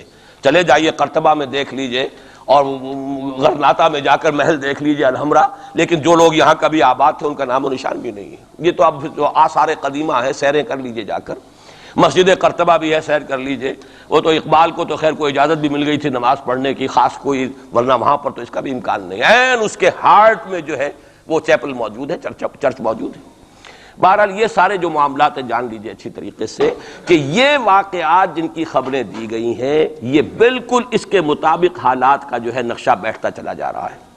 کوئی یہودی لیڈر کھڑا ہوگا اور وہ مسیح کا دعویٰ کرے گا، میں ہوں مسیح، چاہے وہ خود بھی جانتا ہو کہ میں جھوٹ بول رہا ہوں، اور جانتا ہوگا کہ جھوٹ بول رہا ہوں، لیکن یہ کہ تمام یہودیوں کو جمع کرنے کے لیے لازم ہوگا کہ وہ دعویٰ کرے۔ اس لیے کہ اب بھی موجود ہے، جو لوگ جانتے ہیں یہودیوں کو، یہودی اب بھی سپلٹ ہیں، ان میں جو زیادہ مذہبی طبقہ ہے وہ زائنسٹ نہیں ہے، بلکہ وہ ان سے اختلاف کرتا ہے۔ زائنزم کی اپنی ایک تحریک تھی، وہ یوں سمجھیے کہ ایک ریشسٹ نیشنلسٹ موومنٹ ہے، وہ ایک نسلی قومیت کے اوپر چلنے والی جو ہے وہ ایک قوم پرستانہ جو ہے تحریک ہے۔ جو مذہبی طبقہ ہے، جو یہودی داڑیاں رکھتے ہیں اور جو لمبے لمبے بال رکھتے ہیں اور کالی ٹوپیاں پہنتے ہیں اور لمبی شیروانیوں ٹائپ جو ہے ان کے لانگ کوٹس ہوتے ہیں، اور یہ وہاں مینہٹن میں بڑے نظر آتے ہیں گھومتے ہوئے، اور بہت سرمایہ دار ہیں، اسی لیے نیو یارک کو جو یارک کہا جاتا ہے۔ وہ یہودی جو ہے وہ ان میں بڑا طبقہ بھی موجود ہے کہ جو اس زائنزم کو اور اسرائیل کو تسلیم نہیں کر رہا۔ تو ظاہر بات ہے کہ ان کے لیے ضرورت ہوگی کہ کوئی مذہبی اپیل آئے، منتظر تو وہ بھی ہے مسیح کے، اب آنا تو نہیں ہے، وہ مسیح جو آئے گا وہ تو آئے گا ان کی ہلاکت کے لیے، اس سے پہلے کوئی کھڑا ہوگا اور اس کو پھر یہ مذہبی یہودی بھی مان لیں گے۔ نتیجہ یہ ہوگا کہ جو بھی پوری دنیا کا یہودی ہے وہ اس ایک علاقے میں آ جائے گا، اور وہ اپنے اس گریٹر اسرائیل کے لیے پھر جو وہاں پر جنگ کی بھٹی دہکے گی۔ یہ کتاب الملاحم، اکثر جو حدیث کی کتابیں ان کے آخر میں آ کے کتاب الملاحم کا باب ہے علیحدہ علیحدہ، جس میں کہ اس دور کی خبروں کا جو ہے حضور نے پوری پیشن گوئیاں کی ہیں کہ یہ کچھ ہونا ہے۔ جہاں تک المسیح الدجال کا تعلق ہے، اس کے بارے میں تو الفاظ یہ ہیں کہ کوئی نبی اللہ کا ایسا نہیں گزرا کہ جس نے مسیح الدجال کے فتنے سے خود پناہ طلب نہ کی ہو اللہ کی۔ خود حضور کی جو دعائیں ہیں معصورہ، اس میں ہے وَأَعُوذُ بِكَ مِن فِتْنَةِ الْمَسِيحِ الدَّجَّالِ، اے اللہ میں تیری پناہ طلب کرتا ہوں فتنت مسیح الدجال سے۔ وہ فتنہ اب سر پر آیا ہوا ہے، یہ چند سالوں کی بات ہے، اور اکثر و بیشتر کچھ اور حوالوں سے بھی، وہ نوسٹروڈیمس کے حوالے سے ہو یا کسی اور کے حوالے سے ہو، پیشن گوئیاں وغیرہ، دنیا میں اس وقت پوری اس فضا کے اندر جو مذہبی فضا ہے یورپ کی، وہ بھی بہت پریگننٹ ہے اس حوالے سے کہ یہ پیشن گوئیاں اور اس طرح کی خبریں اور اس طرح کی آمد۔ چنانچہ میں کئی مرتبہ کر چکا ہوں کہ آپ کو امریکہ میں بمپرز کے اوپر سٹیکرز ملتے ہیں، مسیح is coming, Jesus is coming, یہ عیسائیوں کا ہے، وہ بھی منتظر ہیں حضرت مسیح کی آمد کے، ہم بھی منتظر ہیں حضرت مسیح کی آمد کے۔ وہی مانا کہ حضرت مسیح نازل ہوں گے، حضور نے خبر دی ہے، اور آ کر مسلمان کے پیچھے نماز پڑھیں گے، وہ ایک امتی کی حیثیت سے آئیں گے، اب نبی کی حیثیت سے نہیں آئیں گے، بلکہ اپنی امت جو ہے یہود جنہوں نے کہ ان کو انکار کر دیا تھا قبول کرنے سے، ان کو سزا دینے آئیں گے، انہی کی ہلاکت اور بربادی کے لیے آئیں گے، جیسے کہ حضرت نوح کی نگاہوں کے سامنے ان کی قوم ہی نہیں، ان کا بیٹا بھی غرق کیا گیا نگاہوں کے سامنے، جس طرح کہ حضرت ہود کی نگاہوں کے سامنے ان کی قوم جو ہے وہ برباد کی گئی۔ اسی طریقے سے اللہ کا یہ قانون رہا ہے کہ جس قوم کی طرف رسول بھیج دیا، اس قوم نے اگر رد کر دیا دعوت کو، اس قوم کو اسی رسول کے سامنے ہلاک کیا گیا، تاکہ نظر آ جائے کہ یہ تمہارے جو مجرم ہیں یہ کیفر کردار کو پہنچ گئے۔ یہ ہے معاملہ کہ جو یہودیوں کے ساتھ بعد میں پیش آنا ہے، اس کے بعد تو پھر وہ اسلام کے غلبے کا دور آ جائے گا، لیکن اس سے پہلے مسلمانوں پر شدید ترین عذاب کا دور آ رہا ہے، اور یہ خبریں جو ہیں یہ بھی احادیث میں۔ اسی لیے میں نے کہا تھا کہ موجودہ حالات اور امیڈیٹ فیوچر بہت ڈارک ہے، بہت گلومی ہے مسلمانوں کے لیے۔ البتہ مسلمانوں میں اور مسلمانوں میں ایک فرق ہے، یہ اس کو نوٹ، یہ میں ساری باتیں جو کہہ رہا ہوں محکمات قرآنی کی بنیاد پر کہہ رہا ہوں۔ میرا تو بہرحال جو بھی اب زندگی گزری ہے قرآن مجید کے پڑھنے پڑھانے میں گزری ہے، اسی پر سوچ بچار ہے، گفتگو میری ہے تو قرآن کے حوالے سے الحمدللہ، دعوت ہے تو قرآن کی ہے، تو میں جو کچھ کہہ رہا ہوں، لیکن اب ہر چیز کے لیے تفاصیل سے اور تفصیل کے ساتھ دلائل بیان کرنے کا یہ وقت نہیں ہے، مختلف مواقع پر میں اس کے لیے دلائل دیتا رہا ہوں۔ لیکن نوٹ کر لیجئے، میں نے اسی مسجد میں ایک دفعہ ہیومن جیوگرافی کا لفظ استعمال کیا تھا کہ یہ جو تاریخ انسانی ایک جغرافیہ بھی ہے، تقریباً 600 کروڑ دنیا میں اس وقت حضرت آدم کی نسل آباد ہے، ان میں سے 1/5 1 ارب سے زائد ہے، 120 کروڑ کے لگ بھگ ہیں مسلمان، ان سے دگنے ہیں عیسائی حضرت مسیح علیہ السلام کے نام لیوا، باقی جو ہے وہ پھر بقیہ ہیں، ہندو ہیں، بدھ ہیں، یہ ہیں وہ ہیں، لیکن یہ سمجھ لیجئے کہ یہ ہے ہمارا اس وقت ہیومن جیوگرافی کا ایک معاملہ۔ یہ جو 120 کروڑ کے قریب مسلمان ہے، کلمہ گو ہے، محمد کا امتی ہے صلی اللہ علیہ وسلم، اب اس کے دو حصے کر لیجئے۔ 20 کروڑ کے لگ بھگ ہے عرب، اور عرب سے مراد ہے جن کی اس وقت مادری زبان عربی ہے، جو عربی بولتے ہیں، عربی سمجھتے ہیں، عربی ان کی زبان۔ نسلاً سب کے سب عرب نہیں ہیں، ان میں بربر بھی ہے، شمالی افریقہ کے بربر ہیں نسلی طور پر، لیکن یہ کہ جب مسلمان وہاں غالب آ گئے ان کی زبان ہی ختم ہو گئی، تہذیب بھی ختم ہو گئی، وہ بالکل پورے عربائزڈ ہو گئے، یہاں تک کہ سوڈانی پورے عربائزڈ ہیں، ان کی عربی زبان ہے، عربی بولتے ہیں۔ تو یہ سب کے سب جو اس وقت میں عرب جو کہہ رہا ہوں وہ در حقیقت عرب جو کہ عربی بولنے والے عرب ہیں، اور دوسرے جو ہے نان عرب وہ تقریباً 100 کروڑ ہیں، اور اس میں بھی نوٹ کر لیجئے ان میں سے لگ بھگ 40 کروڑ سب کانٹیننٹ میں آباد ہے، سب کانٹیننٹ پاکستان، بھارت اور بنگلہ دیش، 40 کروڑ۔ کتنی بڑی تعداد ہے امت مسلمہ کا، 1/3۔ اگر ٹوٹل 120 کروڑ ہے تو ٹوٹل کا 1/3 جو ہے وہ ان 3 ملکوں کے اندر ہے جو کبھی ایک ہندوستان ہوتا تھا، اسی لیے میں اس کے لیے لفظ استعمال کرتا ہوں بر عظیم پاک و ہند، اس میں 40 کروڑ کے قریب مسلمان۔ بہرحال اس میں جو تقسیم ہے ازرو قرآن وہ 2 کی ہے، امیین اور آخرین، یہ قرآن کی اصطلاحات ہیں سورہ جمعہ میں۔ هو الذی بعث فی الامیین رسولا منہم، ایک امیین ہیں جن میں سے خود حضور تھے، عرب، آپ کی زبان عربی، اور انہی کی زبان میں قرآن نازل ہوا، نوع انسان را پیام آخری حامل رحمت للعالمین، وَكَذَلِكَ أَنزَلْنَاهُ قُرْآنًا عَرَبِيًّا لَعَلَّكُمْ تَعْقِلُونَ۔ لَعَلَّكُمْ تَعْقِلُونَ میں تو مخاطب نہیں ہوں، میری زبان تو عربی نہیں ہے، لَعَلَّكُمْ تَعْقِلُونَ میں کون مخاطب ہے؟ وہ جن کی زبان عربی ہے۔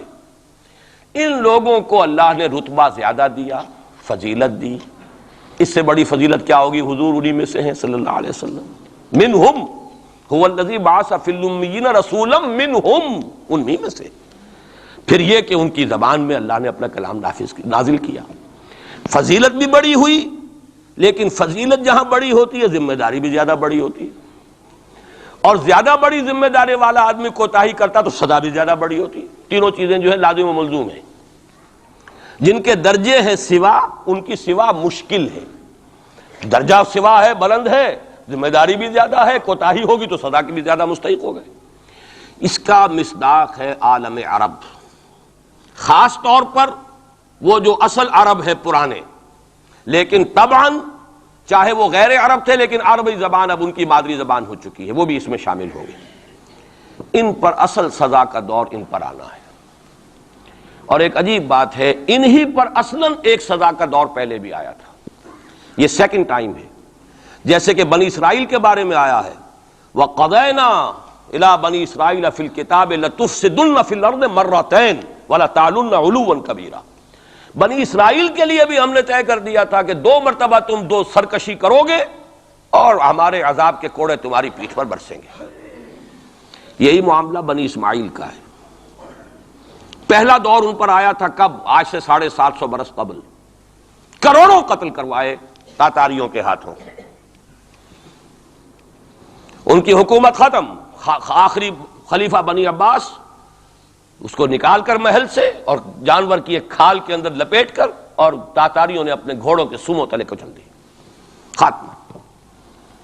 اور پھر انہی تاتاریوں کو اسلام کی توفیق دے دی، اسلام کا جھنڈا ان کے ہاتھ میں تھما دیا ہے، آیا فتنہ تاتار کے افسانے سے پاسماں مل گئے کعبے کو صنم خانے سے۔ اس کے بعد کچھ عرصے رہا معاملہ ہسپانیہ میں عربوں کا، آج سے 500 برس قبل وہ بھی خاتمہ ہوا۔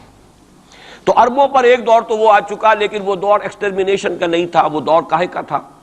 معزول کر دیے گئے، امت کی جو قیادت تھی وہ غیر عرب کو منتقل ہو گئی۔ ترک کون تھے؟ غیر عرب۔ ترکوں ہی کے اندر سے یہ 4 جو ہے یہ سٹاکس نکلے ہیں، ایک سٹاک ایک ہے، 4 اس میں سے آپ کہہ لیجئے کہ مختلف اس کی شاخیں ہیں۔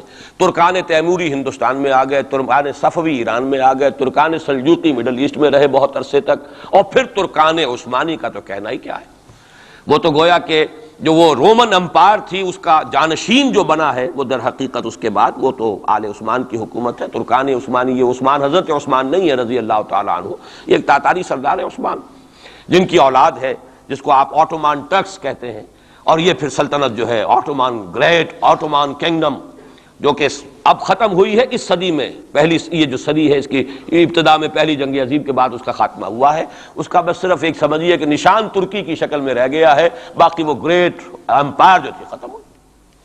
اسی کے ریمیننٹس بوسنیا میں بیٹھے ہوئے ہیں جن کے اوپر اس وقت ظلم ہو رہا ہے، انہی کے جیورجیا میں بیٹھے ہوئے، جیورجینز تو ہیں بھی اصل میں ٹرک، نسلن ٹرک ہیں، بوسنینز جو ہے ٹرکس نہیں ہیں، لیکن یہ اسی زمانے میں اسلام لائے تھے جبکہ یہاں پر آل عثمان کی حکومت قائم ہوئی تھی اور پورا مشرقی یورپ جو ہے وہ ترکان عثمانی کے زیر نگین تھا۔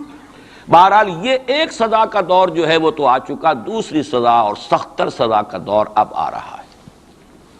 اس کا آغاز گلف وار سے ہو چکا ہے۔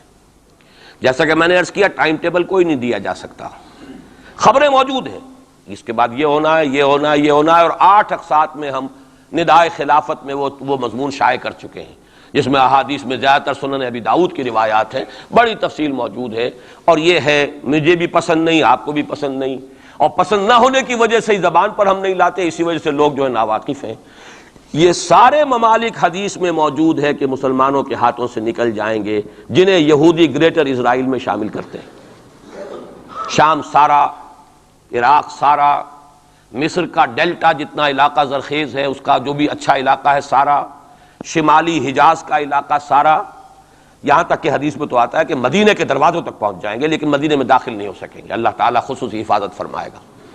لیکن یہ کہ مدینے کے دروازے، اب مدینے سے اوپر کتنا حجاز کا علاقہ ہے، عرب کا، سعودی عرب کا، ترکی کا بھی مشرقی علاقہ جو ہے یہ سارا موجود ہے، احادیث کے اندر موجود ہے۔ تو یہ بڑی تلخ بھٹی آنے والی ہے۔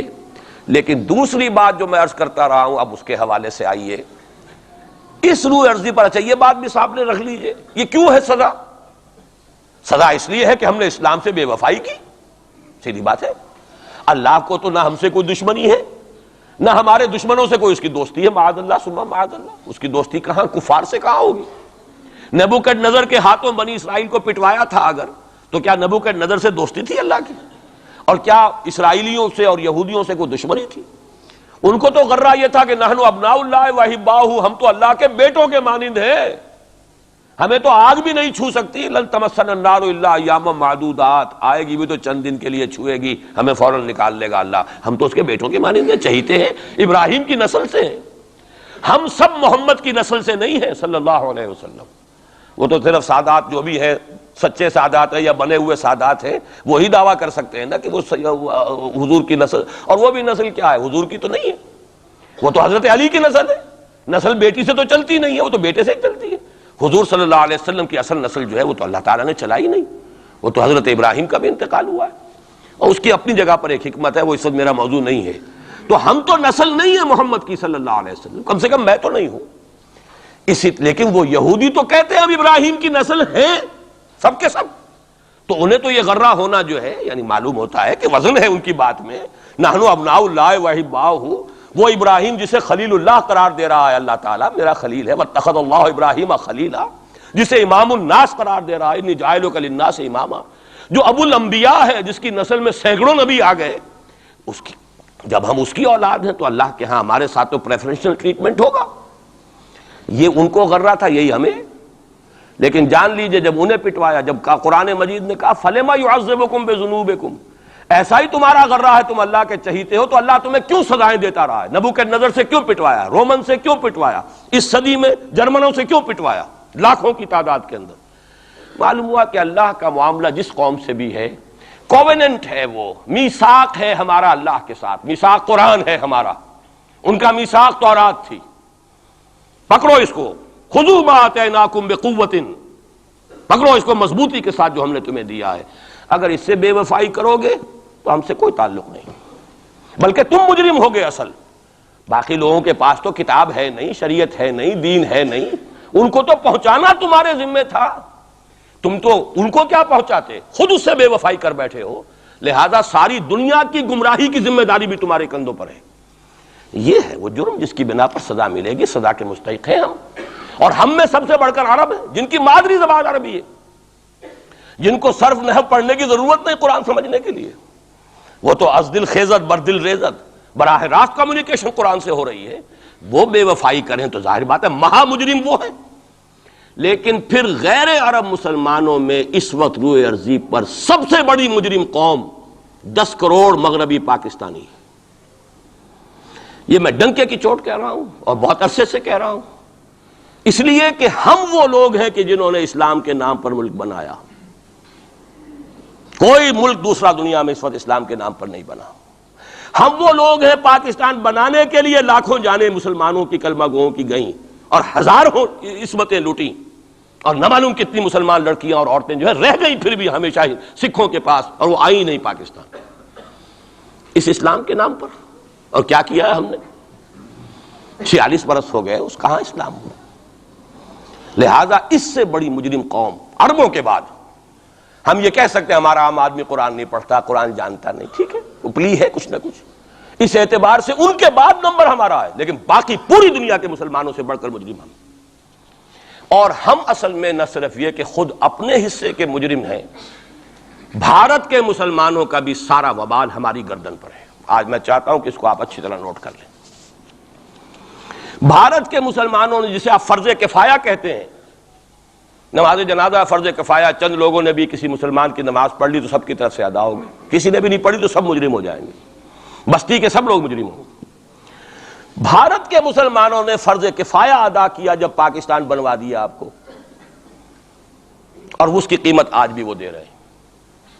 کھلے نعرے لگ رہے ہیں، مسلمان کے 2 استھان، پاکستان یا قبرستان، تیسرا کوئی جگہ نہیں. ڈنکے کی چوٹ کہا بابری مسجد کے بعد ایل کے اڈوانی نے، ہم ساری مسجدیں گرا دیں گے ہندوستان کے اندر، کوئی مسجد باقی نہیں چھوڑیں. ڈنکے کی چوٹ اعلانیہ، یہ سب کچھ ہو رہا.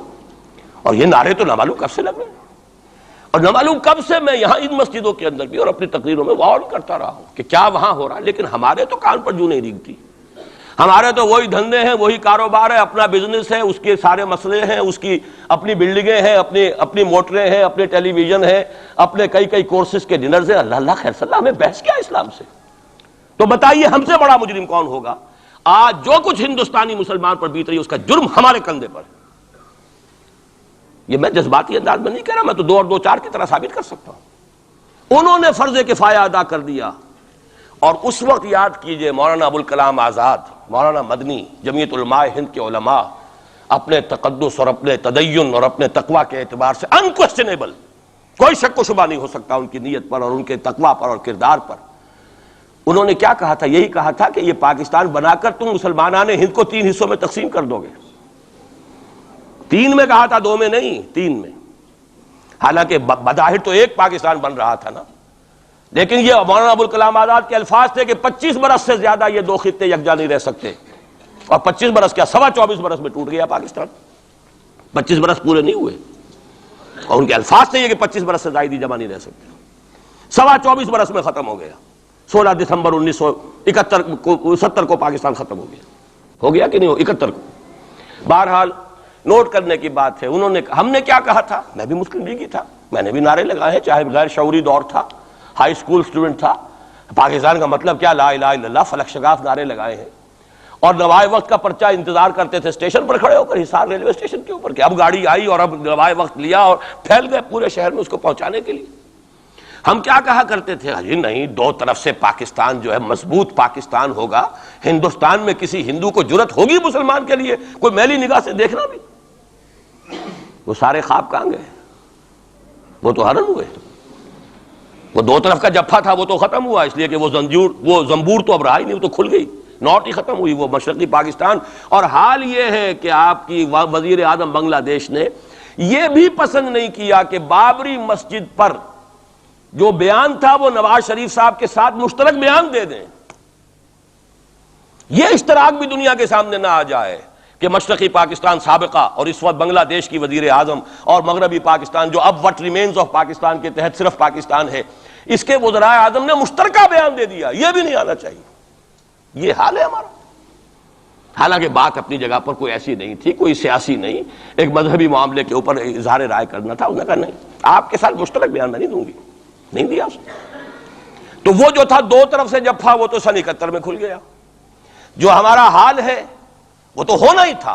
یہ ملک بنا اسلام کے نام پر، اس کا استحکام ہو سکتا تھا تو صرف اسلام کی بنیاد پر ہو سکتا تھا. اسلام سے غداری کی، لہذا یہاں تو اب قومیتیں ہیں، یہاں تو اب ایتھنک اور ریجنل اور نہ معلوم کس قسم کی اور لنگوسٹک جو ہے نیشنلٹیز ہیں، نیشنلزمز ہیں. وہ جو ایک امت ایک وقت میں بن گئی تھی، ایک قوم، مسلم قوم ہندو کے مقابلے کے لیے، وہ تو ختم ہوئی۔ اور حال کیا ہو گیا ہے، اس سے پہلے بھی کبھی کبھی ہندو مسلم فسادات ہوتے تھے، کیا سندھ سے مسلمان نہیں پہنچ جاتا تھا وہاں ریلیف کے لیے؟ کیا پنجاب سے اور سرحد سے مسلمان نہیں جاتے تھے؟ بہار نہیں گئے تھے؟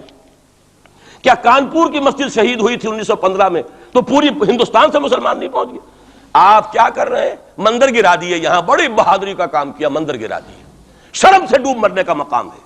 یہاں بھی گویا کہ ہم اپنے عمل سے اسلام کی مخالفت کر رہے ہیں۔ اسلام تو اجازت نہیں دیتا، آپ کسی اور کے جرم کی سزا کسی اور شخص کو نہیں دے سکتے۔ ہمارے پاس تو یہ سیکریٹ ٹرسٹ ہیں، یہ لوگ ذمہ وہ اپنے آپ کو منواتے نہیں، لیکن ہمارے تصور سے، اسلام کے تصور سے ذمہ ہیں۔ ان کی جان، مال، عزت، آبرو، ان کی عبادت گاہوں کی حفاظت کا ذمہ ہے ہمارا۔ ایک بڑی بہادری کی ہے، ذرا سوچئے تو صحیح کیا دنیا نے سوچا ہوگا، اور نتیجہ کیا نکلا؟ اگر کسی درجے میں بھی بابری مسجد کی شہادت پر کوئی دنیا میں کوئی رائے عامہ ہو سکتی تھی کوئی ہندوستان کے خلاف، ختم ہو گئی۔ جو انہوں نے کیا 10 گنا تم نے کر لیا۔ تم نے ایک مسجد گرائی ہے، تم نے اتنے 100 کہتے ہیں، پتہ نہیں مجھے تو معلوم نہیں 100 گرائے کتنے گرائے ہیں، بہرحال جتنے مندر تھے تم نے گرا دیے۔ فرق کیا ہے؟ ایک کردار ہے تمہارا، ایک ہی تمہارا اخلاق ہے، ایک ہی تمہارا معیار ہے، کوئی فرق ہی نہیں۔ بلکہ وہاں تو کم سے کم یہ تو ہے، دنیا کی آنکھوں میں دھول ڈالنے کے لیے کم سے کم یہ کہ فورن منسٹری جو ہے اس نے ریزائن کیا، ہم نے مان لیا جی ہم نہیں کر سکے، ہم مجبور ہیں، حالانکہ سب ان کی اجازت سے ہوا ہے، بلکہ ان کی ملی بھگت سے ہوا ہے۔ لیکن یہ کہ کلیان سنگھ نے فوراً استعفیٰ دے دیا، منسٹری ختم۔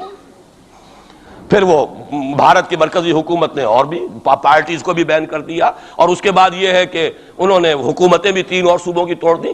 وہ تو سرخرو ہو گئے پوری دنیا کی جو رائے عامہ ہے، ہم اس کے سوا کیا کر سکتے ہیں؟ ہمارا ایک دستور ہے، دستور میں جو بھی صوبائی حکومت ہوتی ہے اس کی اجازت کے بغیر ہم فوج بھیج نہیں سکتے۔ وہاں پہ صوبائی حکومت تھی، اس نے ہمیں یقین دہانی کرائی تھی، سپریم کورٹ کو بھی یقین دہانی کرا دی تھی کہ مسجد کو کچھ نہیں ہوگا، تو ہم تو اس کے اوپر ڈیپینڈ کر رہے تھے۔ ہے سب جھوٹ، سب کو پتا تھا جو کچھ ہوگا، اندر خانے ملی بھگت تھی، لیکن یہ ہے کہ کم سے کم انہوں نے فیس سیونگ کے لیے ان کے پاس مواد موجود ہے، آپ کے پاس تو وہ بھی نہیں۔ آپ کے تو اخبارات نے لکھا ہے کہ کارپوریشنز کے ٹریکٹرز جو ہیں گئے ہیں گرانے کے لیے، اور وزراء جو ہے، ایک وزیر کا نادر پرویز کا تو نام آیا ہے، اخبار میں خبر تھی، ہم نے بھی پڑھی تھی، فوٹو بھی دیکھا تھا کہ وہ خود ہاتھ میں پھاوڑا لے کر جو ہے وہ مندر گرانے کے لیے چلے۔ یہ جو صورتحال ہے جان لیجئے، اس وقت میں آپ کو بتانا چاہتا ہوں ہندوستان کے مسلمان پر تو جو قیامت بیت رہی ہے بیت رہی ہے۔ میں نے اپنا ایک تاثر کچھ عرصے پہلے یہاں شاید بیان کیا تھا، رہا ہے میرا تاثر، اور وہ ہے اصل میں وہ لاسٹ سپر جو ہے انجیل میں جس کا تذکرہ ہے حضرت مسیح علیہ السلام نے جو آخری کھانا رفع سماوی سے قبل کھایا ہے اس باغ میں جہاں روپوش تھے اپنے حواریین کے ساتھ۔ تو اس میں یہ الفاظ آئے ہیں، میں نہیں جانتا صحیح ہیں غلط ہیں، وہ ایک علیحدہ بات ہے، کہ آپ نے وہ روٹی توڑی اور کہا کھاؤ، eat and this is my flesh, یہ میرا گوشت ہے، کھاؤ۔ اور اس کو کہتے ہیں وائن، کوئی مشروب ہوگا جو بھی ہوگا، ڈالا کہ پیو، drink and this is my blood. میرا احساس ہمیشہ یہ رہا ہے، اس کے بعد کچھ ماند پڑ گیا، جب یہاں مسلمان نے یہاں مارا ہے اور کچلا ہے اور زندہ آگ میں جلایا، پھر بات ختم ہو گئی، میرے دل کے اوپر سے وہ احساس ختم ہو گئے۔ وہاں ہندو کے ہاتھوں جب مسلمان کے ساتھ یہ کچھ ہوتا تھا تو پھر جب میں کھانا کھاتا تھا محسوس کرتا تھا کہ میں ہندوستانی مسلمان کا گوشت کھا رہا ہوں اور ہندوستانی مسلمان کا خون پی رہا ہوں۔ یہ ہمیں عیش جو یہاں حاصل ہیں، جو آرام حاصل ہے، جو ہمیں یہاں پر سہولتیں حاصل ہیں، جو معاشی اس کی کاسٹ پر ہے، اس نے آپ کو یہ ملک لے کر دیا اور آج تک اس کی قیمت ادا کر رہا ہے، اور ہم جو ہے عیش کر رہے ہیں، گل چھرے اڑا رہے ہیں۔ یہاں جس کے پاس 2 پیسے ہو گئے برقع اتار کے اس نے پھینک دیا، کہ معلوم ہوتا ہے کہ یہ تو مفلسی کو چھپانے کا ذریعہ تھا۔ 4 پیسے ہوں، اچھے کپڑے پہنے ہوئے ہوں، میک اپ صحیح کیا ہوا ہو، تو پھر برقعے کی کیا ضرورت ہے؟ اور میں نے شاید سنا ہے آپ کو، مجھ سے تو چند لڑکیوں نے یہ الفاظ کہے باقاعدہ۔ میں جب پریکٹس کرتا تھا لاہور میں کرشن نگر میں، تو ایک گھرانے کی، اور مجھے معلوم ہوا کہ ان کے والد انتہائی نیک تہجد گزار، کئی لڑکیاں تھیں بہنیں، ایک ہی تقریباً عمر 200 سے 1.5 سال کی، کبھی وہ آتی تھی کلینک میں میرے تو برقعے سمیت، کبھی آ رہے ہیں تو بغیر برقعے کے۔ تو میں نے پوچھا یہ کیا تماشا ہے آپ لوگوں کا، کبھی بغیر برقعے کے کبھی برقعے سمیت؟ صاف جواب دیا، میں ان کے الفاظ کوٹ اینڈ کوٹ میں ان کے الفاظ کوٹ کر رہا ہوں، ڈاکٹر صاحب جب ہمیں کوئی میک اپ کرنے کا، کپڑے بدلنے کا موقع نہیں ملتا تو ہم برقع پہن لیتے ہیں، اور جب ہمیں موقع ملتا پھر ہم برقع کائے کو پہن۔ تو گویا کہ اس کو چھپانے کا ذریعہ برقع ہے، کہ کپڑے میلے ہیں، میک اپ نہیں کیا تو لہذا برقع پہن لیا جائے۔ یہ ہے حال پاکستان میں اسلام کا جو ہم نے بنایا ہے۔ تو میں جو کچھ دیکھ رہا ہوں وہ یہ ہے کہ ہندوستان میں تو قیامت، اب وہاں جو آفیشیل فگرز ہیں 1000 1200 کتنے ہیں، لیکن کم سے کم 10,000 آدمی، اور اب یہ چین ہے فسادات کی. کل کے اخبار میں احمد آباد کی تھی، کبھی کہیں ہے کبھی کہیں ہے. اور واقعہ یہ ہے کہ تبصرے یہ ہو رہے ہیں کہ ہندو فنڈامنٹلزم از آن دی رائز. یہ جو کچھ ہوا ہے، جتنا بھی اس کے اندر ان کو گرایا گیا ہے، ان کی حکومتیں گرائی گئی ہیں، اس سے انہیں تقویت حاصل ہو رہی. They are getting stronger and stronger. Congress کے لیے اب اپنی جو ہے جان بچانی مشکل ہے، اور اس وقت سب سے بڑا ان کے لیے جو ہو گیا وہ یہ ہے کہ وہ کمیونسٹوں کی سپورٹ کے بغیر چل نہیں سکتے. اور کمیونسٹ جو ہے وہ ان کی جو اس وقت وہ امریکہ کے زیر اثر جو اپنی اکنامک پالیسیز چینج کر رہے ہیں اس کا ساتھ دینے کو تیار نہیں. تو یہ ڈائلیما ہے. جبکہ ادھر جو ہے وہ بالکل جو ہندو ذہن ہے وہاں کا ریوائولسٹ ذہن وہ پوری طریقے سے قائم. تو اب اس وقت میں اس کے حوالے سے عرض کر رہا ہوں کہ ہندوستان اور پھر پاکستان کو علیحدہ نہ سمجھیے، اس لیے کہ ہندوستان کو اگر انہوں نے مسلمانوں سے یا اسلام سے خالی کرا لیا تو پھر ان کے بعد ان کا ٹارگٹ جو ہے پاکستان تو ہے ہی ہے. ہم تو ان کے ٹارگٹ نمبر 1 ہیں. ذہناً انہوں نے کبھی پاکستان کو تسلیم نہیں کیا. اور ہمارا ساتھی ہے کون؟ اللہ پر تو نہ یقین نہ اس سے ہمارا تعلق. جو معاملہ نہ دارت سخن آشنا نہ باشد. اللہ سے تعلق کیا ہے ہمارا؟ اللہ سے کون سی دوستی ہے؟ اللہ کیوں ساتھ دے ہمارا؟ ہم تو مجرم ہیں نمبر 1 اس کے. اور باقی دنیا میں جن پر سہارا تھا، جن پہ تکیہ تھا، وہی پتے ہوا دینے لگے. وہ تو بالکل امریکہ کی پالیسی معلوم ہوتی ہے کہ ہمیں تو ہاتھ پاؤں باندھ کر جیسے ہندو کے سامنے ڈال دیا جائے. کبھی وہ ٹیررسٹ اسٹیٹ قرار دینے کی دھمکی آ جاتی ہے، فیلرز کی شکل میں آ جاتی ہے. یہ فیلرز دیے جاتے ہیں اس لیے تاکہ بات پہنچ جائے. اگر صرف بات اس طریقے سے انڈائریکٹلی پہنچنے سے مطلوبہ مقصد حاصل ہو جائے تو خام خواہ براہ راست کہنے کی ضرورت کیا ہے؟ وہ مطلب تو حاصل ہو. سب نے سجدہ سہو کیا ہوا ہے. ہمارے ہاں ہر ادارہ سجدہ سہو کر چکا ہے امریکہ کے سامنے. Total surrender. اور یہ بات جو قاضی حسین احمد صاحب کہہ رہے ہیں 100% درست کہہ رہے ہیں. 100% درست کہہ رہے ہیں. ٹوٹل سرنڈر، چاہے وہ بے نظیر ہو، چاہے وہ نواز شریف ہو، اور چاہے وہ کوئی اور ادارہ ہو آپ کا جو یہاں پہ قوت کا اصل سرچشمہ ہے اور منبع ہے، سب کے سب 100% جو ہے اس کے سامنے سجدہ کر چکے ہیں. یہی وجہ ہے کہ وہ بے نظیر کا ساتھ نہیں دے رہے. بے نظیر کا ساتھ کائے کو دے؟ اگر نواز شریف ان سے بڑھ کر، ہم بھی ہیں دربار کے، اگر یہ کہنے کے لیے وہ ان سے بڑھ کر تیار ہو تو اسے کیا ضرورت پڑی ہے؟ اس کی کون سی کوئی رشتہ داری ہے بے نظیر کے ساتھ یا کسی اور کے ساتھ؟ ہاں اگر نواز شریف کہیں کسی جگہ پر بھی کوئی اپنے پاؤں کو گھسیٹتا، ڈریگ کرتا اپنے فیٹ کو، کہیں کوئی رکاوٹ ڈالتا، پھر ٹھیک ہے، پھر اس کو آلٹرنیٹ لانے کے لیے تو کوئی ہے نا کوئی سوال. لیکن جب وہ ان سے بڑھ کر نیاز مند ہوں، ان سے زیادہ بڑھ کر سجدہ کرنے کو تیار ہوں، ان سے بڑھ کر کہیں ہم شریعت کورٹ ہی کو اٹھا کے پھینک دیں گے اگر سود کا معاملہ جو ہے شریعت کورٹ کے حوالے سے ہمارے لیے مصیبت بنا، سود تو دیں گے، چلے گا، لائیے خدا کے لیے لائیے، پیسہ لے کے آئیے، ہمارے ملک میں آئیے، پیسہ لگائیے. اور یہ سود وود کا یہ کوئی مولوی لوگ ہیں پاگل جو کہتے ہیں کہ یہ کوئی حرام ہے، اور کوئی پاگل ہمارے شاید وہ کورٹ والے بیٹھے ہوئے تھے جنہوں نے اسے کہہ دیا کہ بینک انٹرسٹ بھی جو ہے ربا ہے. باقی آپ ہم سے کوئی ڈر نہ رکھیے. میرے اسلام کو اب قصہ ماضی سمجھو، ہنس کے وہ مس بولی کہ پھر مجھ کو بھی راضی سمجھو. سیدھی بات ہے. جھگڑا تو اسلام سے تمہارے سے تو نہیں، نہ بے نظیر سے جھگڑا ہے اور نہ نواز شریف سے جھگڑا ہے، جھگڑا اسلام سے. اس حوالے سے بہت برا وقت آ رہا ہے. اور اس میں ایک پہلو میں اور چاہتا ہوں کہ آپ حضرات کے سامنے بیان کر دوں. پوری دنیا میں تو فنڈامنٹلسٹ مشہور ہو گیا مسلمان، پوری دنیا کا ذرائع ابلاغ لگے ہوئے ہیں. اصل فنڈامنٹلزم جو ہے، بلکہ 2 باتیں عرض کر دوں، ریشزم پوری دنیا میں بدنام گالی، اور اصل ریشسٹ ملک اسرائیل، اسے کوئی کچھ نہیں کہتا، اس لیے کہ وہ مذہبی ریاست نہیں ہے، وہ تو بلکہ یہودیت ہے ہی نسلی مذہب. ساؤتھ افریقہ کیا ہوگا کوئی نسل پرست قوم یا نسل پرست ملک؟ وہ تو کچھ بھی نہیں تھا. اصل جو نسل پرست ہیں وہ تو یہودی ہیں، انہیں کوئی کچھ نہیں کہہ رہا. ریشسٹ وہ فنڈامنٹلزم اصل جو چلا ہے وہ ہندوستان میں چلا ہے، بدنام پوری دنیا میں مسلمان ہو گیا. لیکن اب اس کا میں بلیم نہ امریکہ کو دے سکتا ہوں نہ کسی اور کو. یہ تو اے باد سبا ہم آوردہ توستی، ہمارا اپنا کیا دھرا ہے. میں آپ کو ایک حوالے سے بتا دینا چاہتا ہوں.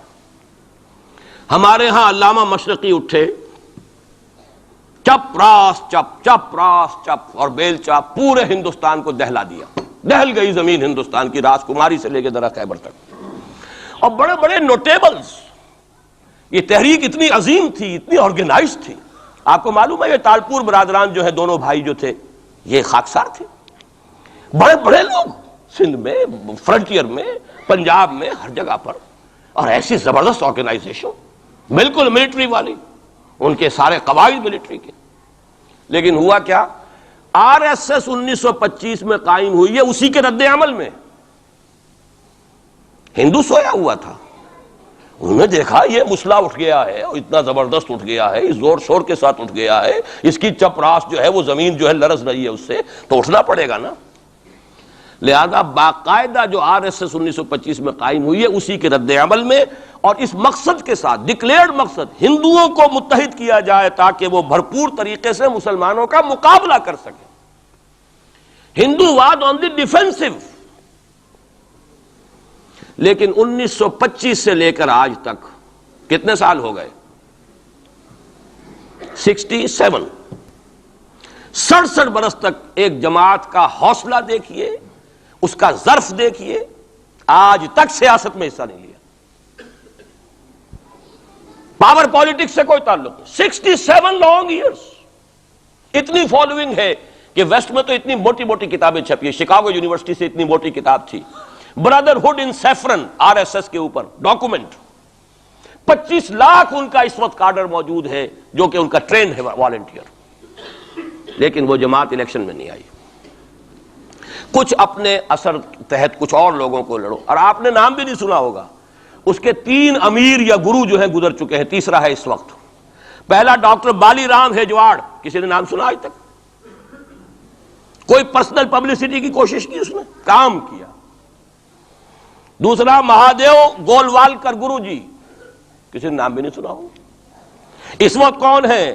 بالا صاحب دیورس.